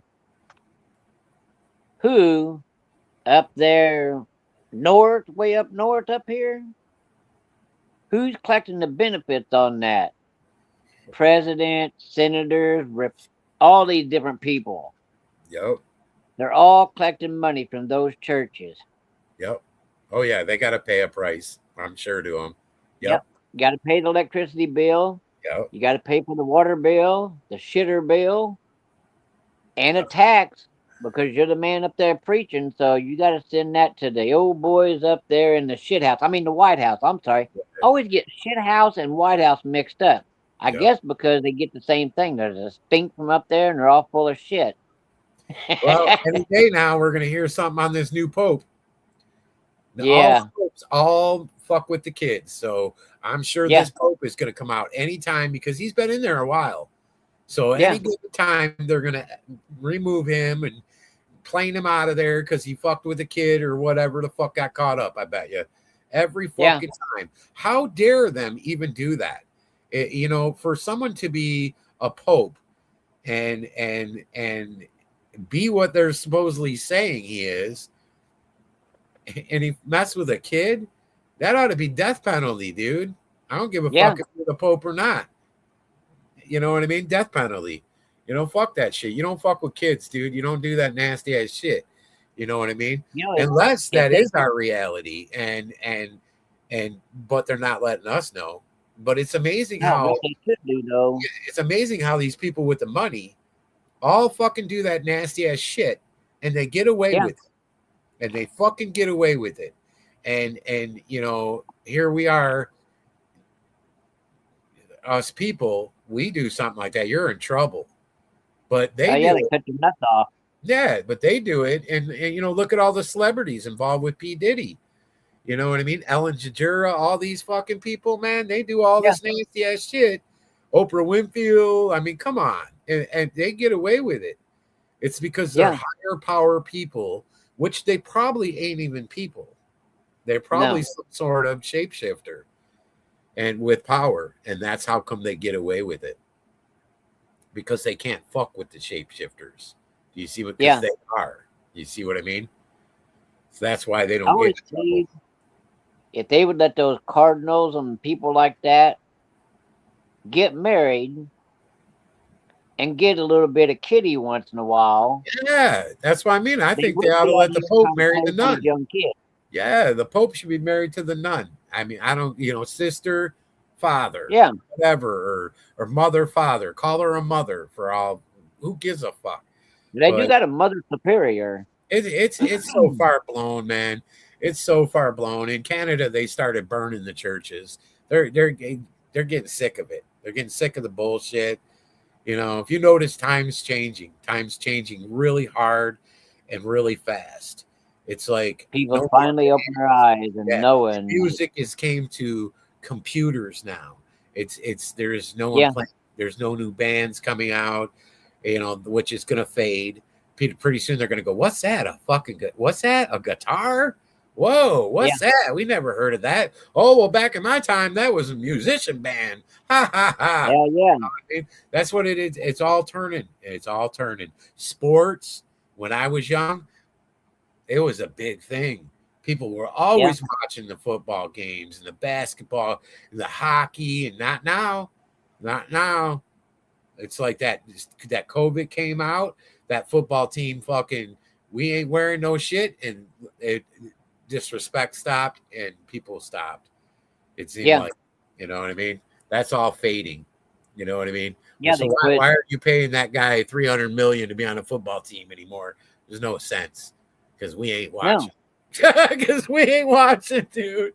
You know, you know what I Well, mean? Fucking there's people out there starving to death out there. People ain't got no heat, no electricity. And then you got, excuse me, but you got some whiteys out there and you got some of these darkies too. yeah, They throw a fucking basketball, hit the hoop, they get paid $100,000 for the little scrape on the fingernail. yeah, yep, yep. Well, fuck that. Make them cocksuckers get off their ass Jack and do some O'Neal, work. motherfucker. Yeah, Yeah, get some dude. of these here calluses on their hands. Yep, yep, The only totally, calluses they get from jacking off in the fucking locker room. totally, totally. I Fucking just wish they idiot. would actually straighten the fuck up. Quit with this bullshit. I mean, it's right in front of everybody that it's bullshit. You look up the who made the Bible, and it says a guy named Jesus did, and he died in the 1940s or something, or somewhere in there. That guy wrote the best fake book in the world, and in the Yeah, library, it's in the fake section. So yeah, if the Bible was fucking real, and it was religion, a religious book, it wouldn't even be in the motherfucking library because it would no, be cherished, because it's a yeah, religious book. It should be cherished. to be in So a it shouldn't museum. even be in the library in the fake section. It should be in the No, real section, because you're saying God is real, Jesus was real. It should be in the real area. But they're putting it right in front of your fucking face, saying, bam. I bet you they won't yeah, notice it. That's how stupid fucking people are. Let's spray some more chemtrails. You yeah. know what I mean? Keep them, do them Yeah, like Lexus, keep them dumb. God's in your heart, man. You can have God in your heart. That's better than that. Have it in your heart and Yeah, soul. We know right from wrong. Us as the people, we know what's right. We know what's wrong, and you know what I mean. And there's places I've seen on planet Earth that don't even have police, that don't even have a police department. They handle it themselves in the towns, and these secluded old towns. And you've probably seen about them before. And they oh handle yeah, the problem themselves, and they have no crime. So it's like, fucking, you know what I mean? People from it, NASA, everything's ass backwards. You know what I mean? yeah, Everything's a lie. They lie to you about everything. If you turn it around and do the opposite, bam, yeah. You know what I mean? That's yep. like, wow. It's a miracle world. It's a miracle that we are alive, us as people. It's a miracle that we have pets. It's a miracle that we get to share feelings. It's a miracle. I hate Yeah, the bad feelings though about things, when people die or things die, and I hate that part about it, but I guess that's a part that you get over, and pretty soon you don't have that. You know what I mean? You don't have that so much of a careness. Humanoids have a lot of care. A lot of humans do have a lot of care, and a lot of humans don't. And the careness that we carry around with us is pretty strong, because I've seen these creatures care and show their affection in certain ways that are different than ours. And I've seen a dead one before, and I've seen what they don't cry, they don't. It's almost like they're like you, Henry, cold. You know what I mean? yeah. Just It's a kind of, different form of way they handle stuff. You know, it's just a fact of life. You yeah, know, it's a fact you of life. live, you And die. yeah, if you step back and you look at everything and go, it's a fact of life. Some people have to die. Some people get diseases. Some people get this, and they don't have that feeling for that. They No, don't it's like the cycle of life. That's all it Yeah, they is. don't have that like we do as people, where we're like, oh my God, and oh these poor people, and they don't do that. They don't feel that. They're colder to that. You know what I You mean? know, believe it or not, this is no kidding, and I can prove this. I have chickens. If one of them starts to get sick, because of old age, Yep. and they're getting ready to pass away, all them chickens, every one, including the rooster, will go and stand by that hen. Might be 5 minutes, might be 10 minutes, might be just 2 seconds, Showing their and they'll respect. walk off. Yep. Yeah, Yep. and it's basically what they're doing is they're saying, "I'm sorry, you're dying, but goodbye," Yep. and they walk off. Yeah. They've Yep. said their goodbye, Yeah. and that Continue hen life. that's passed Continue away, life. Yep. yeah, Yeah. says goodbye, and it's over with. Uh-huh. Some things are You know, easier and better at that. I noticed, to where my dog handles my other dog passing away better than I do. You know what I yeah, mean? To where she's more like it's normal life, continue, to where I'm like, oh man, I miss my munchie, man, or I have a bad day missing him, or you know what I mean? She don't do that. I noticed at all. It's like it's like it never happened. It's like it Yeah. like he was never there. I mean, as much as I read of her, in her mind, she might think of him once in a while that I ain't reading. But no, man, no. You know what I mean? When he died, she didn't even come over and look at him or anything. She wanted to stay away. Just like, Some whoa. of them do that, just like You some know? people, Yeah. It's and then weird. others linger and grieve. Yep.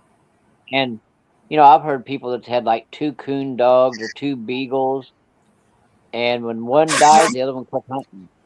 Oh, yeah. Sorry about that. Well, I'm gonna get off here and go have me a smoke real quick. Are you? All right, I'll Yeah. call you, man. Okay. How long did we go? Oh, 3 hours. Nice, man. Yeah. Nice. Did we get a lot of people in, or? I don't know. Okay. You can tell me when I call you. Okay, doke. Awesome. I'll call you in a minute. Okay. Bye bye.